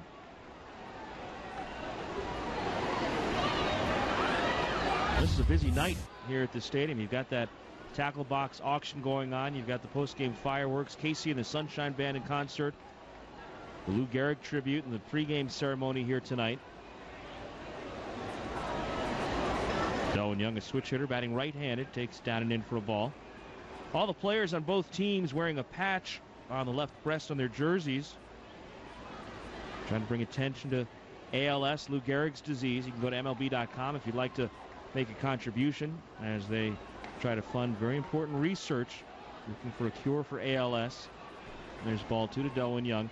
That's a cause that Curt Schilling took up many years ago when he was with the Philadelphia Phillies. Kurt's pitch for ALS has done remarkable work, first in Philadelphia, then in Arizona, now in Boston. 2-0 pitch to Young. Looped out towards center. That's going to fall for a base hit. McCutchen around third. He'll come toward the plate. Cody comes up firing, but the throw won't be in time. McCutchen can really motor, and he's in standing up to cut the Marlins lead to 1 run now at 3-2. Delwin Young knocks in his 16th run of the season. And he's the tying man at first base with 1 out in the 6th inning. 4 of the last 7 have collected hits now off Andrew Miller. Now goes after Adam LaRoche, who he struck out both times in this ball game. Pitch count still very manageable for Andrew. 72 pitches, 42 strikes so far. Players wearing that very nicely designed patch on their uniform that you mentioned, for ALS. There's a ball popped foul off to the left. The number 4, and then the letters ALS on a blue background in white lettering. Number 4, Lou Gehrig's number. That logo is stamped onto first base in every major league ballpark today. And after the game, both first basemen playing this game, Cantu and LaRoche, will sign that base. And you can bid on that in an auction to benefit ALS research through MLB.com. Pitches outside for a ball to Adam LaRoche, the Pirates' first baseman. Or you could bid on first base, whatever game you like, around Major League Baseball today. Another terrific cause. Players are also wearing a sticker on all the helmets, have that logo on them as well. So today, not just about honoring and remembering Lou Gehrig, but also bringing attention to the important fight to find a cure for Lou Gehrig's disease, ALS.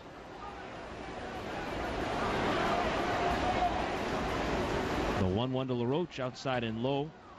Scooped up by Paulino, who asks for time, heads out to the mound now. Now you see from Andrew Miller's body language, he doesn't look as comfortable out there as he had earlier in the ballgame. He slowed the pace down a little bit, which is natural with a man on base.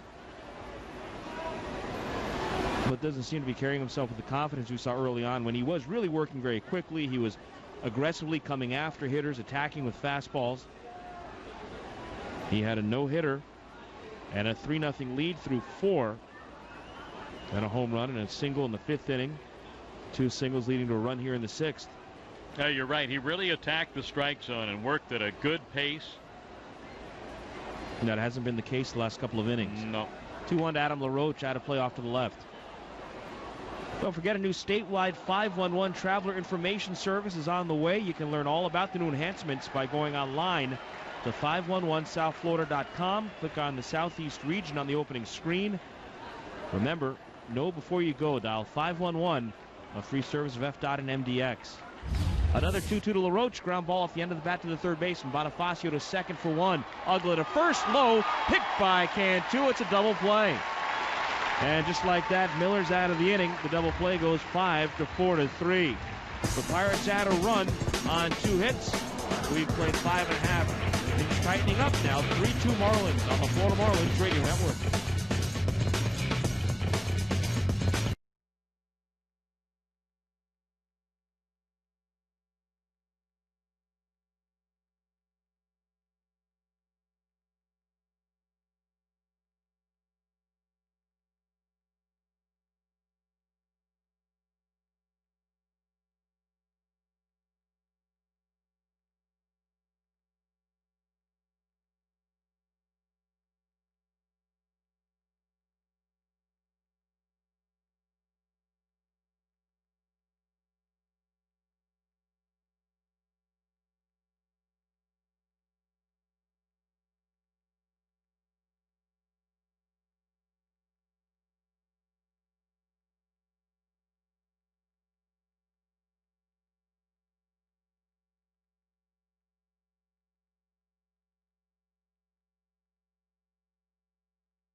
Marlin to the plate here in the 6th.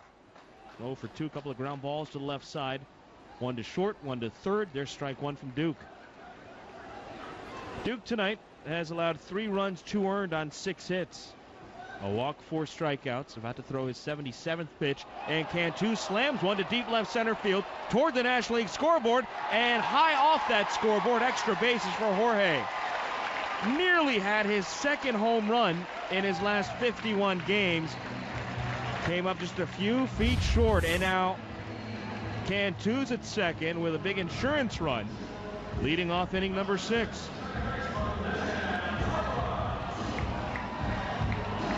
Here's Dan Uggla, base hit last time, came around to score the 3rd Marlins run. Treat your windows to luxury with 5-star quality window treatments from Total Window. It's a better way to see the world. To view our wide selection and make an appointment, visit TotalWindow.com/Marlins. Cantu, the 2-base hit, his 21st of the season. 3rd most of the team behind Ramirez and Ross. Uggla, the right-handed batter, takes up an away ball 1. Well, it's 3-2 Marlins here in the 6th. They've out-hit the Pirates 7-4. Each team's made an error. Chance to pad this advantage here.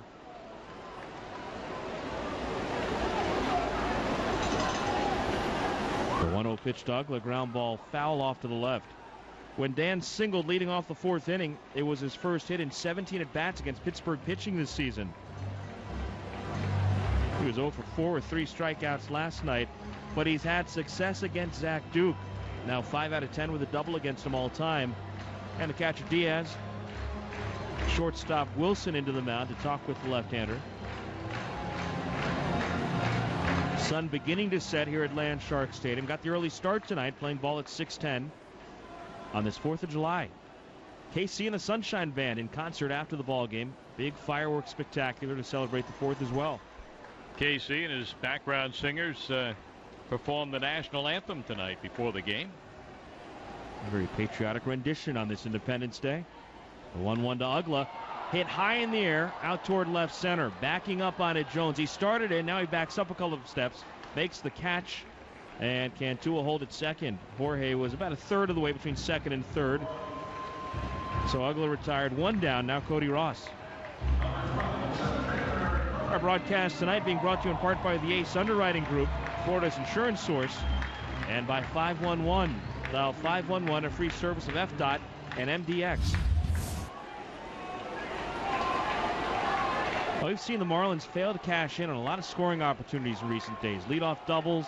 You see the first two-men reach base, and they can't push a run across. Happened twice in last night's game. Here they get the leadoff double from Cantu. One out. He's still at second base. We'll see if Cody can pick him up. Cody with 5 hits in his last 7 trips to the plate. A single and 2 tries tonight, and he takes a breaking ball that drops in for a strike.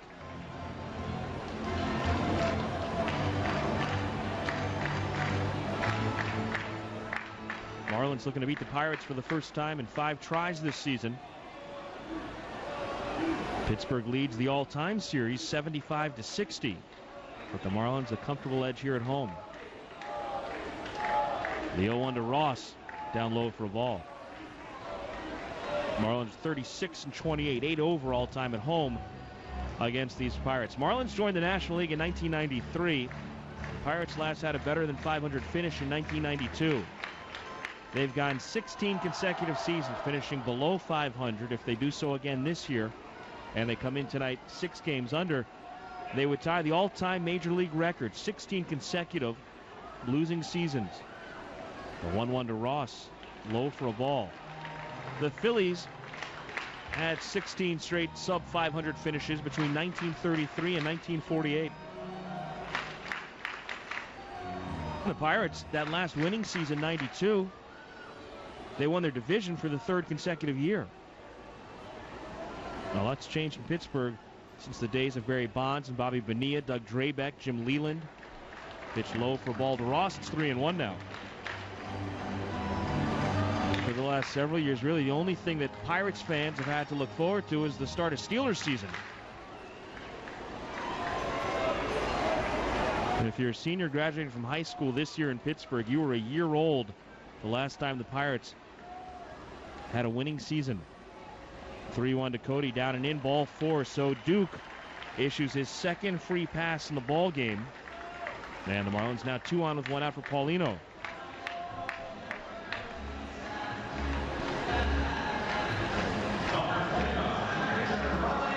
Duke hasn't walked more than 2 in any start this year. He walked Hermida in the 3rd inning. Now Ross here with 1 out in the 6th. Paulino 0 for 2, hit into a double play last time that scored a run. That run, the difference in the game right now. 3-2 Marlins. Time called. Catcher Diaz will walk out in front of the plate and flash some defensive signals. I'm wondering if he didn't just take it upon himself, along with the catcher, to pitch around Cody. Well, he had first base open. You've got another right-handed hitter here, Paulino, with great numbers against lefties.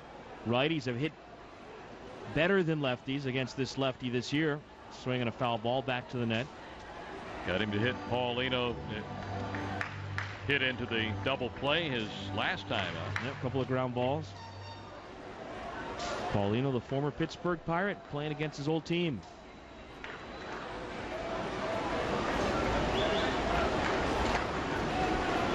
Duke the 0-1, and Paulino checks a swing on a breaking ball. Did he go? They appealed to first, and he held up.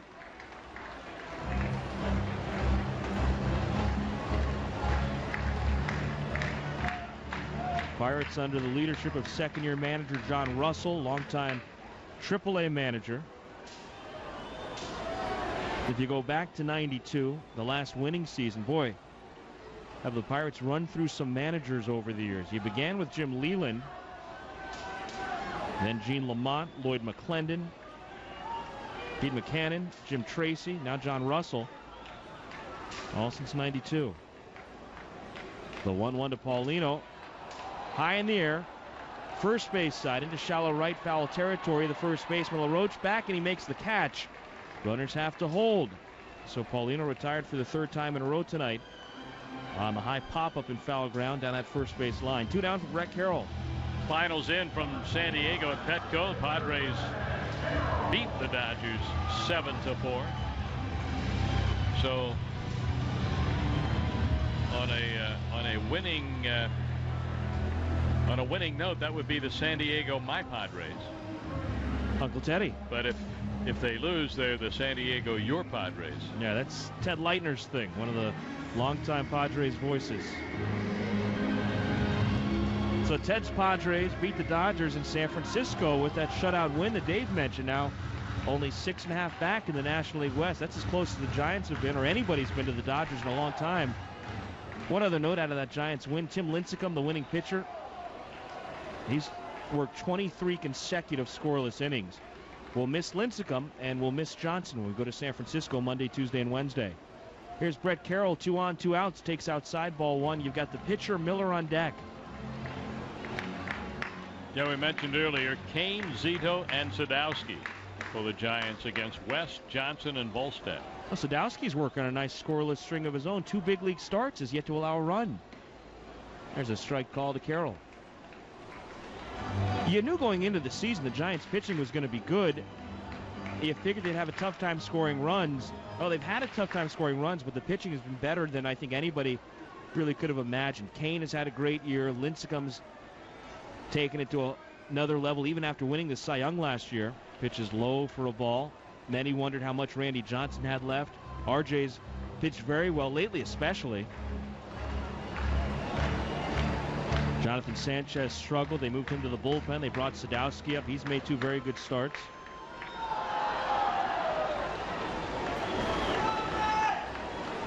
It's a heck of a starting 5.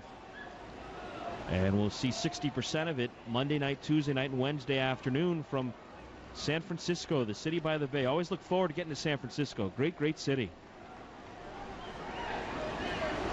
San Francisco, Phoenix, good trip. First of back-to-back West Coast trips. 2-1 to Carroll down low.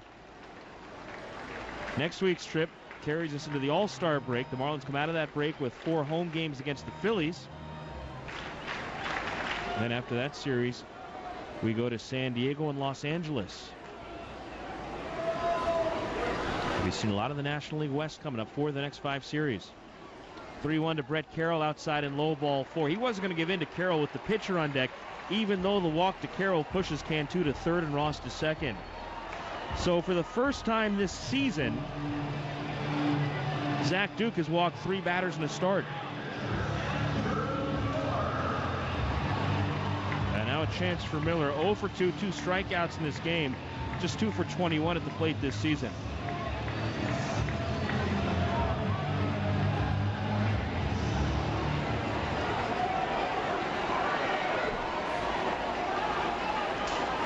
Base is full of Marlins as they lead the Pirates 3-2 here in the home half of the 6th inning. You've got Cantu at third, Ross at second, Carroll at first.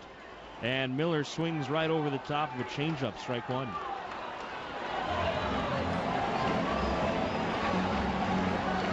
Three runs, 7 hits, 1 error for the Marlins. 2 runs, 4 hits, 1 error for the visiting Pittsburgh Pirates. Duke ready. Here's the 0-1. A wild swing and a miss at a breaking ball down and out of the zone. 0-2 to Miller. Bet you Andrew doesn't see a fastball. He's seen a changeup. He's seen a curveball in the dirt. And he's already struck out twice on off-speed and breaking stuff. Oh, he may show him a fastball, see if he gets him to chase something out of the zone. But I'd be surprised. The 0-2 on the way. Another off-speed pitch, dribbled foul off the end of the bat. Rolls about 2/3 of the way up that third base line. The outfield shallow. Miller, a left-handed batter. They don't think he can pull the left-hander Duke. Center fielder McCutchen well into left center. Jones in left near the line. Young all the way into right center field and right. Another 0-2 pitch. Bounces away from the catcher. It's going to score a run.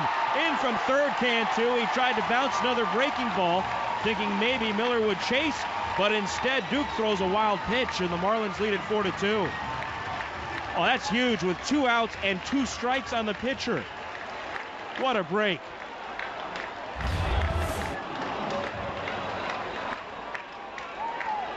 Ross to third, Carroll to second. What a break.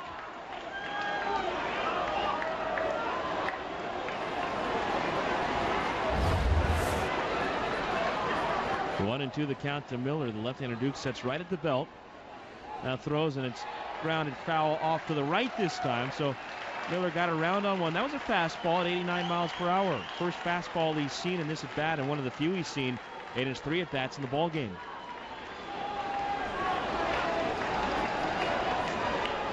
Miller in his career 4 for 54 at the plate, including the 2 hits this season.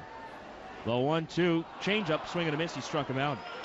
So Miller down on strikes, but the wild pitch gives the Marlins a huge run. 1 run in this 6th inning. On 1 hit, 2 men left. We head to the 7th. Marlins 4 and the Pirates 2 on the Florida Marlins Radio Network.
Into the 7th for the 5th time this season, for the 4th time in his last 5 starts.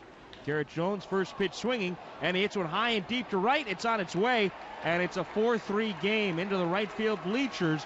Garrett Jones connects for his 2nd big league home run of this season, and the Pirates back within a run on the first pitch homer here in the 7th. Jones making his 4th consecutive start in left field since coming up this week from AAA Indianapolis. He's added some nice muscle to the middle part of this Pittsburgh lineup. His manager, John Russell, really likes the dynamic of having his bat behind LaRoche. Here's Garrett Jones. Or here's Andy LaRoche, rather. The other LaRoche. And he takes strike 1 from Andrew Miller, who's allowed 2 home runs in this ball game. The long ball by Garrett Jones, the first by a lefty against Andrew Miller this season. A ball, 1-1 now to Andy LaRoche. First time Miller's allowed 2 home runs in a start. The 1-1 ripped into center. That's a base hit. 2 balls hit very hard. First Garrett Jones and Andy LaRoche to begin this 7th inning. So the 7th inning begins the same way as the 5th inning. A solo home run, then a base hit. And now the tying man's at first for Robinson Diaz, as we see some activity in that Marlins bullpen down the right field line for the first time. Miller's up to 81 pitches. And here's Mark Wiley out of the dugout to buy some time.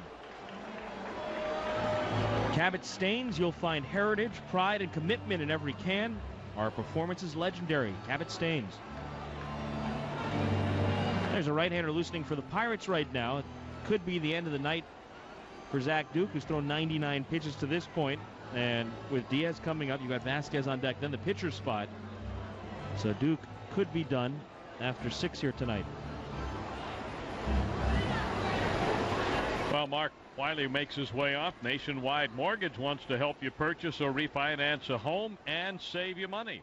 You may qualify for a fixed loan under 5%. Nationwide Mortgage is local. They've got money to lend, and they'll close you fast. The number is 866-433-9943. 866-433-9943. Nationwide Mortgage. Here's the catcher, Robinson Diaz, tying man at first, takes a strike over the inside corner at the knees. Diaz played 6 games at AAA to begin the year. Called up in mid-April when Ryan Domit, the regular catcher for the Pirates, one of the disabled list, had surgery on his right wrist. He's rehabbing now. Could be back right after the All-Star break. That'll be a big bat for the Pirates to get back in their lineup. Toss to first. Back to the bag, LaRoche. Jason Jaramillo has seen most of the catching chores. Diaz has played a good amount as well. He's making his 28th start tonight. He's reached on an error and singled 1 for 2. Pretty good hitter. Very aggressive swinger at the plate. The 0-1, shot back to the pitcher. Gloved by Miller, fires to Ugla, out at second, back to first. It's a huge double play for Miller and the Marlins. It goes 1-4 to 3. LaRoche erased. 2 down now. Base is clear for Vasquez.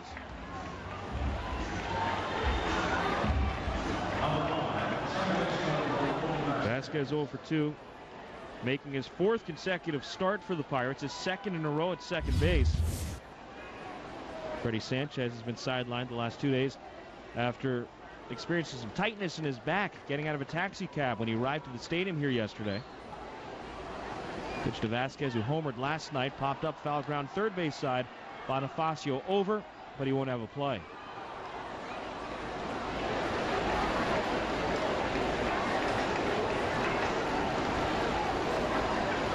Ramon Vasquez, 32 years old, out of Puerto Rico. All are part of 9 seasons in the big leagues with the Mariners, the Padres, the Red Sox, the Indians, the Rangers. Now in the first of a 2-year contract with the Pirates. He was originally signed by Seattle, 27th round pick in 1995. Pitch outside for a ball, and the scout who signed him, Dan Jennings, now one of Larry Beinfest's chief lieutenants in baseball operations with the Marlins. 1-1 to Vasquez. A strike over the inside edge. Vasquez, left-handed hitter, a little bit of pop, can run a little bit. Plays mostly at short and third, also some second. That's where he's been in this series. And he takes outside for a ball. 2-2 from Andrew Miller. It'll be a great sign to see Miller get through this 7th inning, maintaining the lead. 2-2 on the way to Vasquez. It's in the dirt. Now the count's full. Dave talking earlier about Miller's development as a pitcher. One of the things you need to see is you need to see him getting deeper into ball games. You need to see him working out of some of his own jams. Payoff pitch to Vasquez, and it's bounced over the mound, behind the bag, fielded by Ugla. Off balance throw to first, won't be in time. So Vasquez aboard on the infield hit, and we're going to get a pinch hitter now. Steve Pierce, who we saw in the pinch last night, he's going to bat for Zach Duke.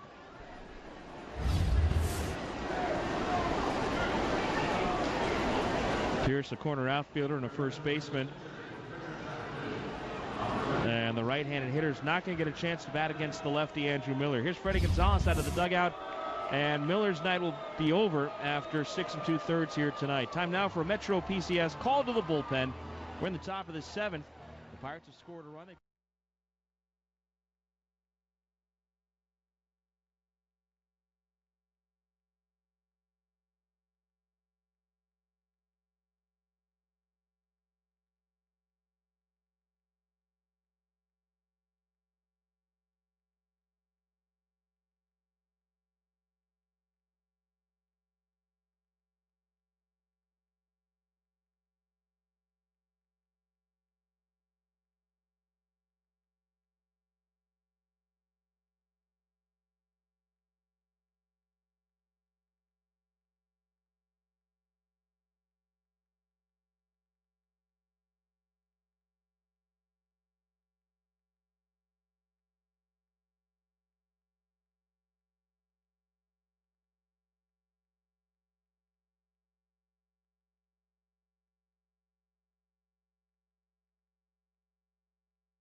twice this season, just couldn't get that 21st out. He allowed 7 hits, charged with 3 runs so far, responsible for the man at first. Miller walked 1, struck out 4, allowed 2 home runs, both solo shots. Andy LaRoche in the 5th, Garrett Jones in the 7th. Miller threw 89 pitches, 53 strikes. So here's Moss. Drove in a couple of runs last night, a 1-for-5 ball game. Hit a solo home run in the first inning off Chris Volstad. Moss, a Georgia native, grew up just outside of Atlanta. Sanchez, the first pitch to him, in there for a strike. And Brandon Moss, yes, he wears number 44 in honor of the greatest Brave of them all, the home run king, Hank Aaron. Maybe not the home run leader anymore, but he's still the home run king. Big Hank Aaron fan. Vasquez leads from first, held over there by Cantu. Sanchez spins, tosses over. Brandon Moss on the season, hitting .264, couple of home runs, 22 RBIs. As a pinch hitter, he's had success. 4 for 13, he's knocked in 4. And he's been a very hot hitter lately, hitting .330 over his last 40 games. Left-handed hitting right fielder. Batting here is a pinch hitter. And the 0-1 to Moss, a swing and a miss. He chased a changeup in the dirt.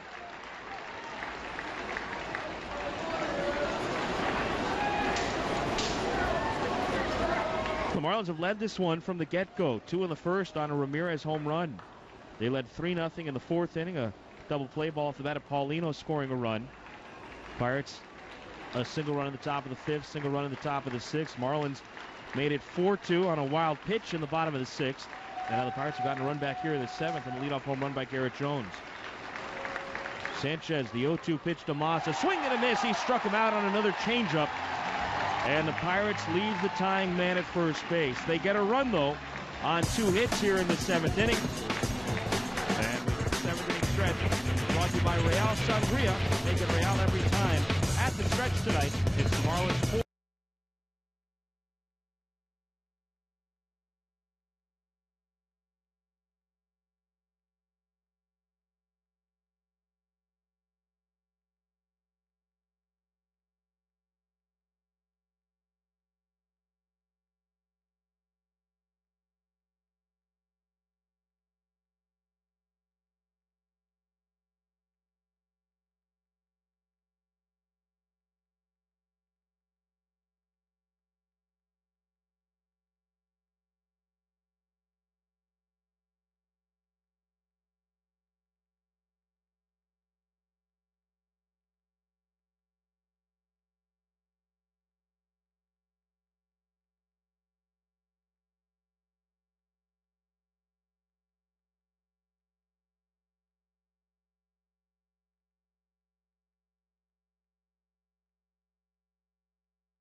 The difference in the game right now. Devin Meek, a big right-hander, 26 years old, 6 feet tall, 220 pounds. Meek up from AAA on April the 25th. On for the 25th time this season. No record of 2.73 ERA.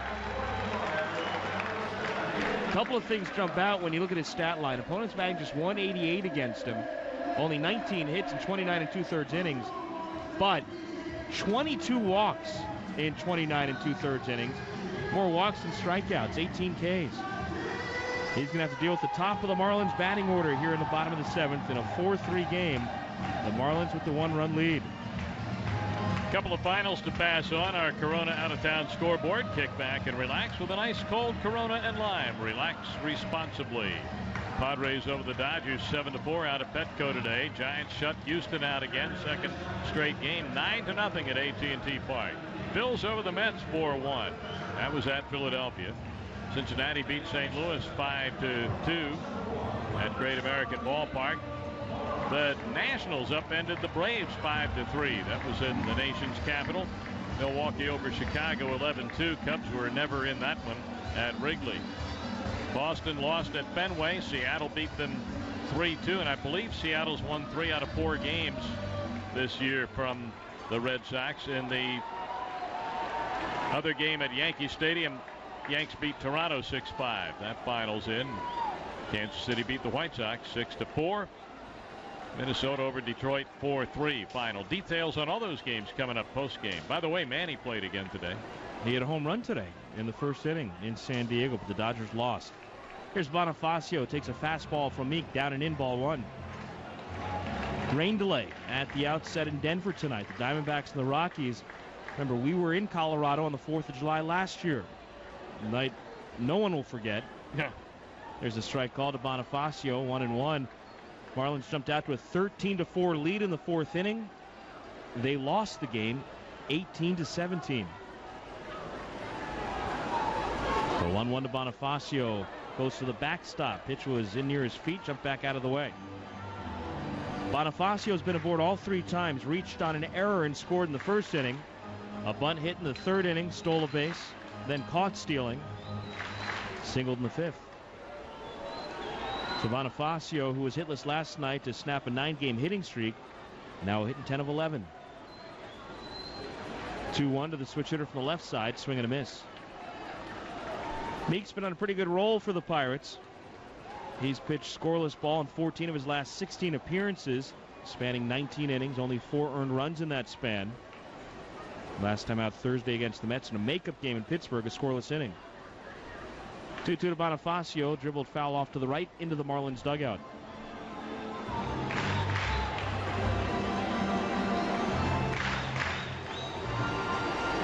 Meek out of the state of Washington. Originally drafted by the Twins in the 11th round back in 2002. Spent some time in the Rays organization. Made his big league debut as a Pirate last year, pitching in 9 games for Pittsburgh, 0-1, a .692 ERA. There's a pitch just above the belt. Ball 3 to Bonifacio. With Hermida, then Ramirez to follow here in the bottom of the 7th. Marlins in front 4-3. They'd love some more. Bullpen quiet for now at least. Ryan Sanchez could be out there to start the 8th inning. There's a ground ball foul off to the right. Again into the Marlins dugout. This one kicks out. Rolls toward the first base coach, Andy Fox. Right-handed Jesse Chavez up in the Pirate bullpen down the left field line.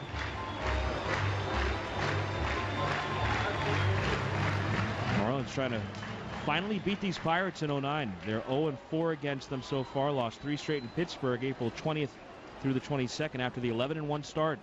Payoff pitch, line drive, base hit into right. Let's see if Young can cut it off. No, he can't. Gets under him, rolls to the wall. Bonifacio's not going to stop at second. He wants a triple, and he'll have one standing up. About that, a triple on a line drive base hit to right field. The ball was hit so hard it got past Delwyn Young, and a 3-base hit for Bonifacio. Now you got to get him home. Man at third, nobody out. The Pirates are going to bring the infield in, down a run in the 7th. Hermida 0 for 2. He struck out twice, and he's walked in this game. A strikeout, the last thing you can tolerate right here. Bonifacio with his 4th triple of the season, most on the team. Nobody else has more than 1. First pitch to Jeremy is right down the middle, called strike one. Jeremy Hermida, by the way, does not have a sacrifice fly this season. You take a sac fly, you take anything that gets that man home from third here. The 0-1 pitch, and Hermida watches high for a ball from Evan Meek.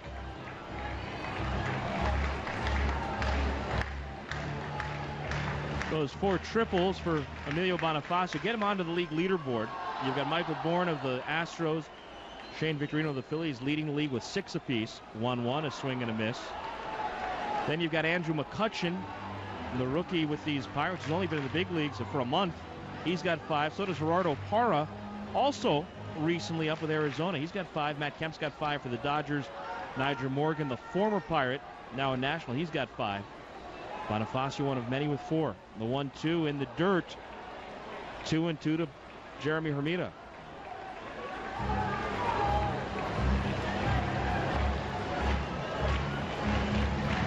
Marlins with 8 hits to Pittsburgh 7.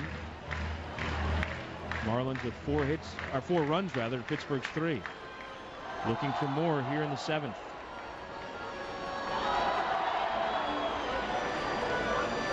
Hermida facing a right-hander for the first time. He was 0 for 2 against the lefty, a couple of strikeouts and a walk.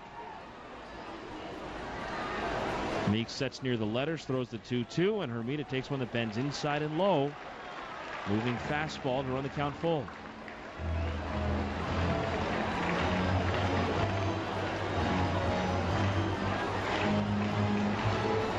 Everybody in close on the infield. The third baseman, LaRoche, well off the line. Payoff pitch to Hermida, and it's lined down the left field line, a foul ball. Out of play into the seats. From the Stanley Fat Max Extreme Anti-Vibe Hammer to professional grade plumbing tools to pediatric RFID protection, even biometric security systems, Stanley is way more than just great hand tools. Stanley, the official tools of the Florida Marlins.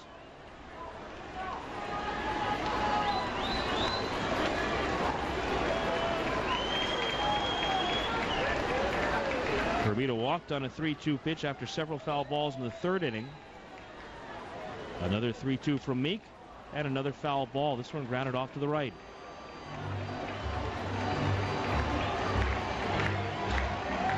Jeremy with 4 hits in his last 44 at-bats. Doesn't have a run batted in his last 15 games, including tonight. What a chance to end that drought here. Bonifacio at third, nobody out, the infield in. Another 3-2, Meek to Hermida, and he watches low, ball 4. So the walk puts men at the corners with nobody out for Hanley Ramirez.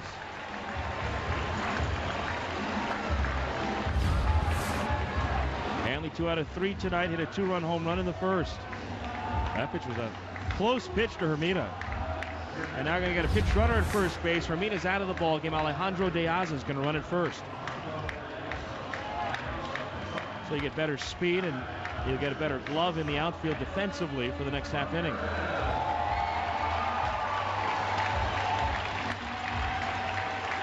Here's Hanley with terrific speed on the base paths. Bonifacio at third, De Aza at first, and nobody out in the 7th.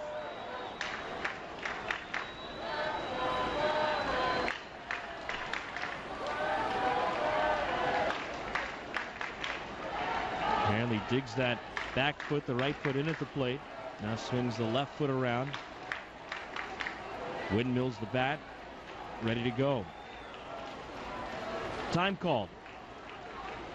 And after all the time that Hanley made Meek wait, then when Meek got ready, Hanley asked for time. Hanley into the game, batting .466 with runners in scoring position. 43-point lead on the second place hitter. First pitch to Ramirez, grounded right back to the pitcher. Meek goes to second for 1, back to first. It's a double play. In from third, Bonifacio. The Marlins lead it 5-3. No RBI for Hanley, but a big run for the Marlins. Double play goes 1-6-3. Second run the Marlins have scored on a double play ball. There's been a wild pitch scoring a run in this game. So the Marlins have scored 5 runs, but they only have 2 runs batted in. Yep, Hanley's 2-run homer in the first. 2 double play balls and a wild pitch, scoring 3 more runs. Here's Cantu, outside and low.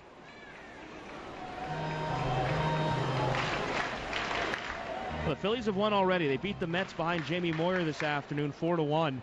So the Marlins need a win to stay a game out of first place in the East. 1-0 to Cantu, a swing and a miss.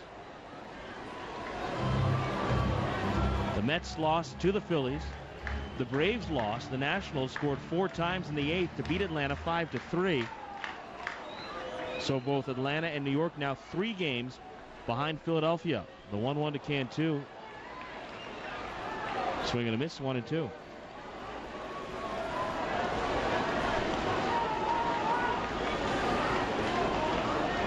The Phillies have a chance to sweep 3 straight at home from the Mets tomorrow. All of a sudden, the Phillies playing some better baseball after they'd lost 14 out of 18 at one point. Swing and a miss. Cantu's down on strikes, and the sides are tired. So the Marlins get a leadoff triple and only score once in the inning on a double play ball, but it's a big run. 5-3 Marlins as we go to inning number 8 tonight on the Florida Marlins Radio Network.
Singled and scored in the 6th inning.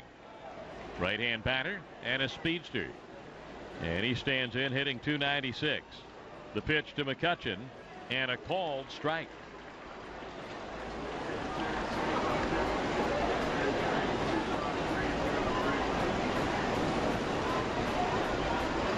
Paid attendance is in for the night, 25,303. The pitch missed inside, 25303.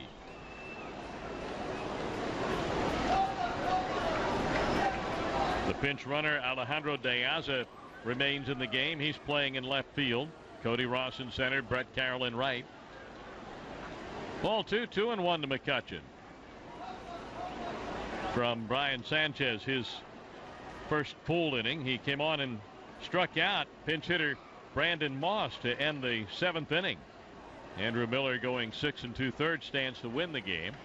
5-3 Marlins here in the 8th. Pitch outside to McCutchen. And now 3-1. The last thing in the world Sanchez wants to do is walk somebody now. And he's gone 3-1 on McCutchen. Jack Wilson to follow, then Delwyn Young. Here's a 3-1 pitch. Swing and a miss. Strike 2. Fastball up in his eyes. Marlins at medium depth in the outfield. Not terribly deep. The left fielder, Diaz, shades a little bit to left center. So does Cody, the center fielder. Here's the pitch. Swing and a miss. Down on strike. So that's a good comeback by Sanchez. Got behind 3-1. Came back and struck out McCutcheon. That's 2 outs now recorded by Sanchez. Both of them via the strikeout route. And here's Jack Wilson. He's 0 for 2 with a sacrifice bunt. What's the simplest way to see if you could save money on car insurance? Well, simply call Geico, 1-800-947-AUTO. You could save 15% or more. 5 runs, 8 hits for the Marlins. 3 runs, 7 hits for the Pirates. Both clubs have made an error. Marlins have stranded 5. Pirates have left 3. Pitch is fouled straight back by Jack Wilson, the right-hand hitting shortstop.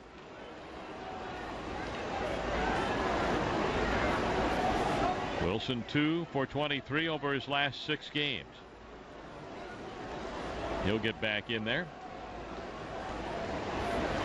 Pittsburgh into the game 37-43, but have won all 4 games played against the Marlins so far. Pitch foul back out of play to the right. 2 strikes on Jack Wilson. This baseball, one of baseball's grand old franchises. They started out in the National League in 1882 as the Pittsburgh Alleghenies. Became the Pirates in 1891.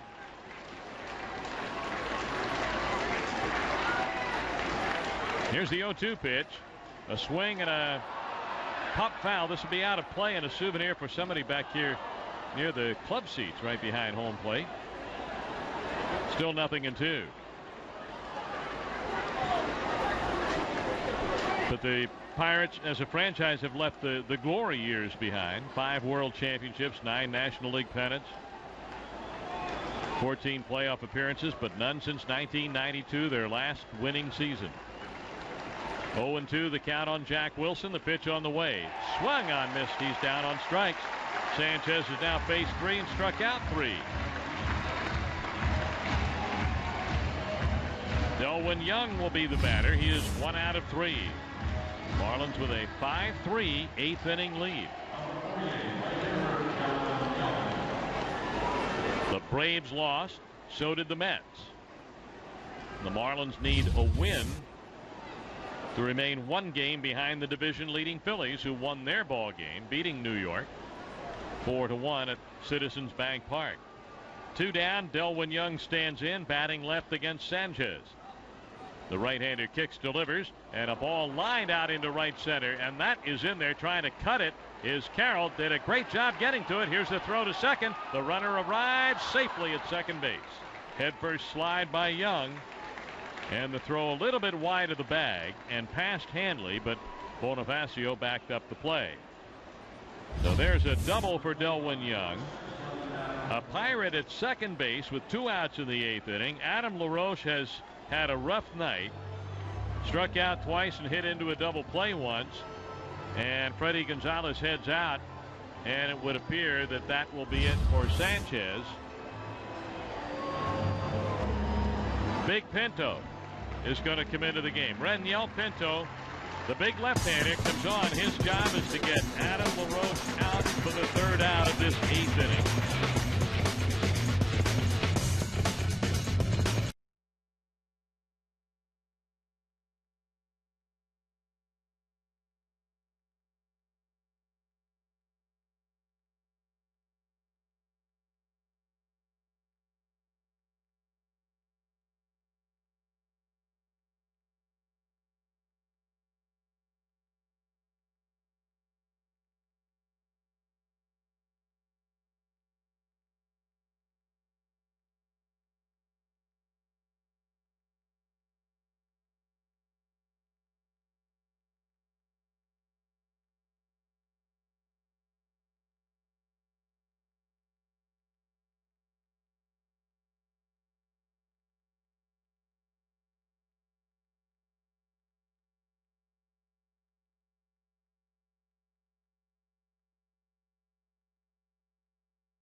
scraping out there, a little excavating with his spikes on his shoes as he walked toward the plate. Coming down that low side, front side of the mound. Now he's back up on top of the hill. Comes together at the waist and looks back over the left shoulder at the runner. Delivers a pitch. Fastball in, ball one.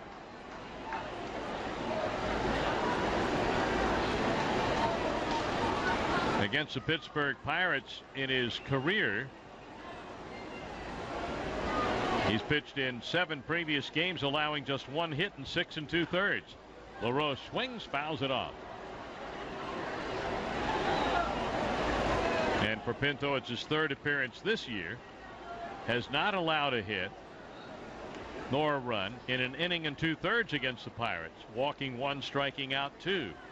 So he's been very good against Pittsburgh and needs to be good here with the Marlins up 5-3 in the 8th inning, 2 outs. Young at second. The pitch on the inside corner, a strike called, and the count is 1-2. Saved the 8th inning this season so often. Kiko Calero time for the Marlins. Calero making a rehab appearance for Jupiter tonight. A scoreless inning, 1 strikeout. Expected to pitch again for the Hammerheads Monday. Could rejoin the Marlins in Phoenix next week. Be a big addition to the bullpen. Boy, that's good news. All right, Pinto with a 1-2, taken low inside. The off-speed pitch, the changeup, breaking down and in to the left-hand hitter. 2 balls, 2 strikes. Lefty against lefty here. Pinto sets again. The big guy delivers. A swing here and a ball pulled foul right side.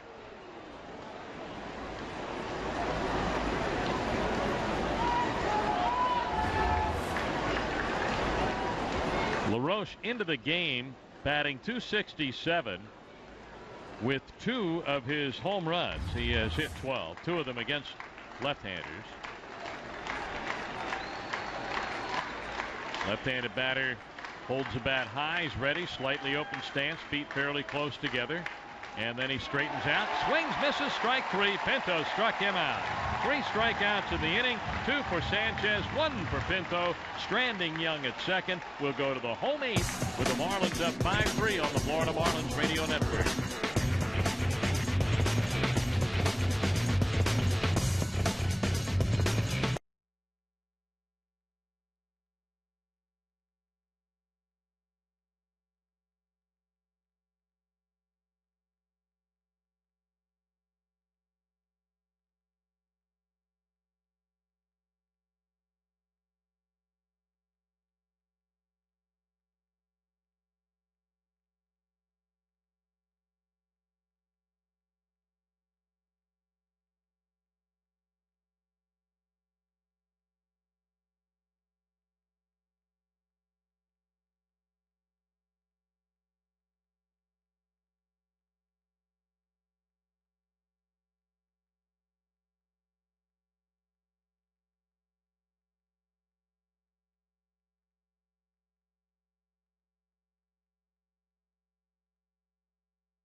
Prefers Chavez, as in Cha-Cha Chavez.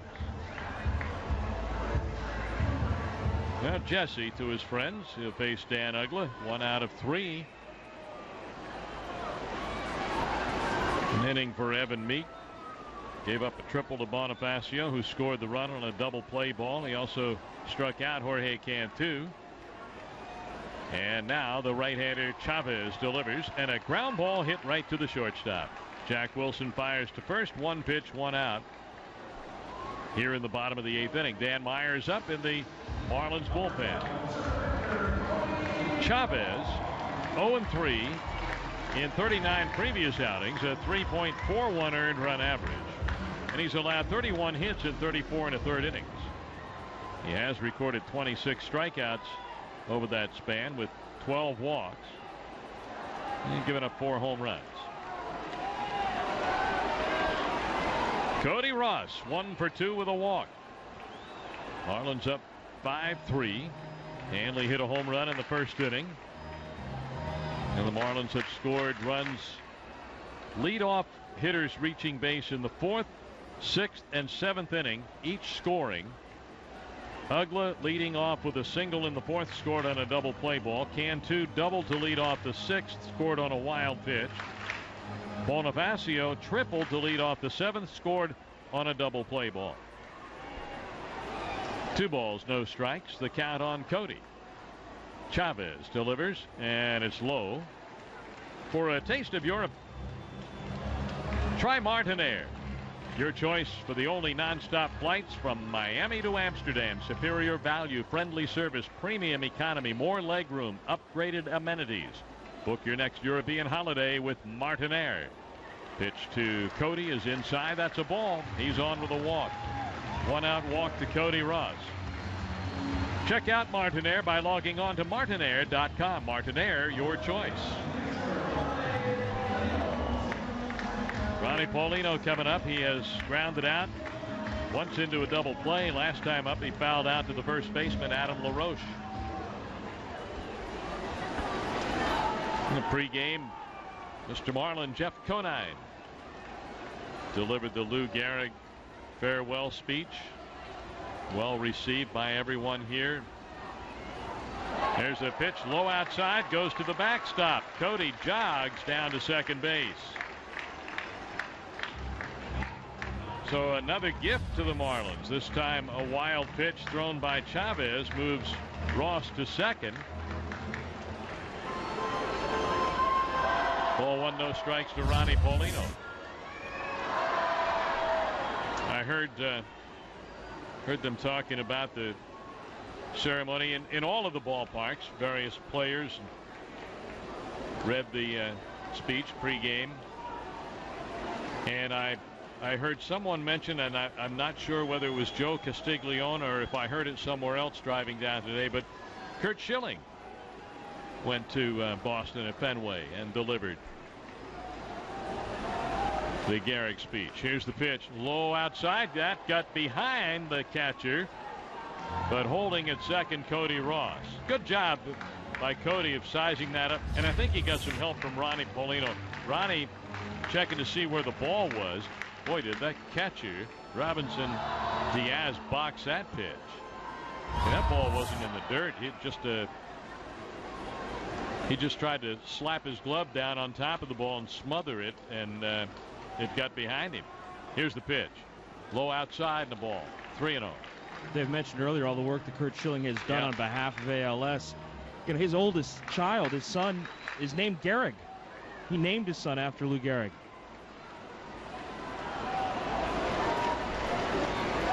Three 3-0 to Paulino. The pitch.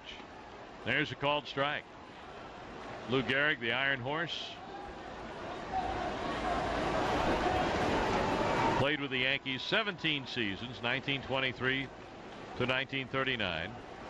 Played his last game April 30th, 1939. Here's the pitch. There's a line drive, well hit right center, but McCutchen is there and he's got it off the end of the bat. Paulino is out on a liner to the center fielder. 2 down. Cody stays at second, and Brett Carroll will bat 0 for 2 with a walk. So the Iron Horse with 6 Yankee World Championship teams, a great champion. 2,164 games, played his final game, as I mentioned, in April of 1939. He passed away June 2nd, 1941.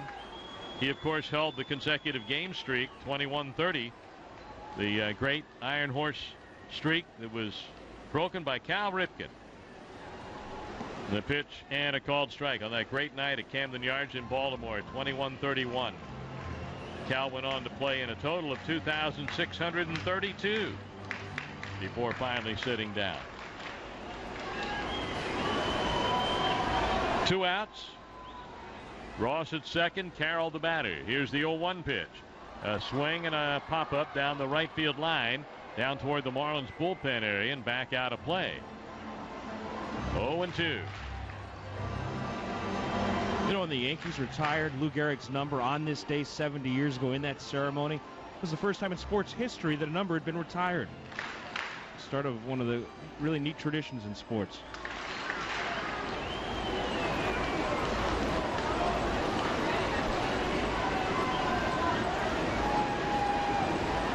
Brett Carroll waiting. The 0-2. And the ball poked in the air softly to right, but playing medium right. Delwyn Young is right there, and he's got it, and that's all for the Marlins. No runs, no hits. A walk and a wild pitch. Runner stranded. Here we go to the 9th inning. Dan Meyer coming in. Marlins 5, Pirates 3 on the Florida Marlins Radio Network.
Yesterday turned 28. Comes on to face the Pirates here in this 9th inning. Garrett Jones, Andy LaRoche, and Robinson Diaz.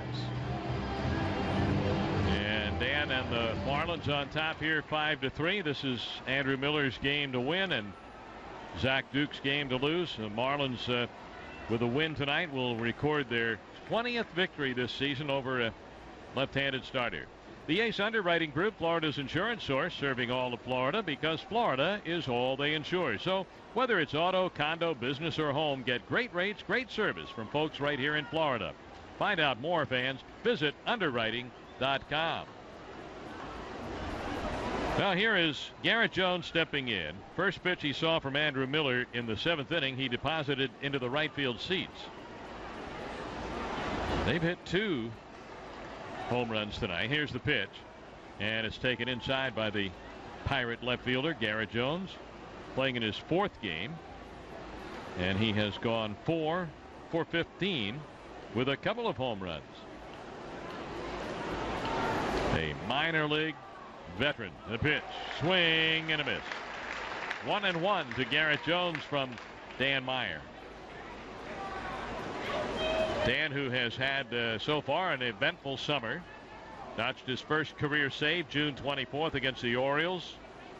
It was his first career save opportunity. Picked up his first career win June 12th in Toronto after 50 appearances in the big leagues. Here's a ball poked into the air to left. Waiting under it, De Aza, and he's got it. 1 down in the 9th inning. And Andy LaRoche will bat. Struck out his first time up. Then in the 5th inning, he hit a first pitch homer to left. He also hit a first pitch single up the middle after the Garrett Jones home run in the 7th inning. So he's 2 out of 3 on the night. The right hand hitting LaRoche. Dan Meyer tonight in his 39th appearance, 2-0 record and a very nice 1.95 earned run average. Here's the pitch and a called strike. 0-1. KC and the Sunshine Band coming up in concert post game. The 4th of July fireworks show coming up post game. Here's the pitch, up high and a ball. Glenn Geffner in the 10th inning show, all ahead right here. 1 ball, 1 strike. 5-3 Marlins in the 9th inning. Ross Ohlendorf and Ricky Nolasco tomorrow. 1:10 start. Pitch swung on, missed. I hope the Marlins wives did well with the auction of the players' tackle boxes tonight. We'll try to get a report and give you some information tomorrow. 1-2 the count on LaRoche. Deaza, Ross, and Carroll in the outfield. Here's the pitch. And a foul ball back to the screen. Corner outfielders shade toward the alleys. Cody straight away. Infield back. Cantu, Ugla, Ramirez, and Bonifacio. Paulino's done a good job back there tonight. Dan Meyer, the 4th Marlins pitcher. Andrew Miller, 6 2/3. Brian Sanchez, 1. Daniel Pinto, a 1/3 of an inning. And now Dan Meyer. Here is the 1-2. Swing and a miss. Strike 3. He struck him out. 2 down. Dan Meyer strikes out Andy LaRoche. Robinson Diaz the batter. And as the players used to say, this is a guy we've been looking for all night. That guy that could make the 27th out. Diaz had a single, first pitch single in the 5th inning. 1 out of 3 on the night. Right hand hitting catcher gets in there. Dan Meyer ready to go, and the pitch. And it's low and a ball. Been a good crowd here tonight. 25,303. Of course, we would always like to see more. Hope to see you here tomorrow for the afternoon contest at 1:10. The pitch, foul back out of play. It'll end the homestand. Then it's off to San Francisco. Marlins will fly out right after the game out to San Francisco, play 3 with the Giants Monday night, Tuesday night, Wednesday afternoon. Monday and Tuesday, some late night baseball for you on the Florida Marlins radio network. Then it'll be into Phoenix, the Valley of the Sun, and a 4-game series with the Diamondbacks. Take us up to the All-Star break. Myers pitch, swing and a miss. Strike 2. Now Dan Meyer can do it with 1 pitch. The fans all standing. Some waving Marlins flags, some waving their patriotic Marlins red, white, and blue caps. But everybody anticipating the end to this one. So Dan Meyer, he could touch off a big-time celebration here at Landshark Stadium. He's set. The left-hander deals. Swing and a ball lifted in the air, right field. Under it, Brett Carroll. He's got it. The Marlins have won. The Marlins maintain pace with the Philadelphia Phillies. They won their ball game. The Marlins win theirs. They stay 1 game back. Once again, the Marlins are 2 over at 42-40, and their first win of the season in 5 tries against the Pittsburgh Pirates. This series even at a game apiece as the Marlins win it 5-3.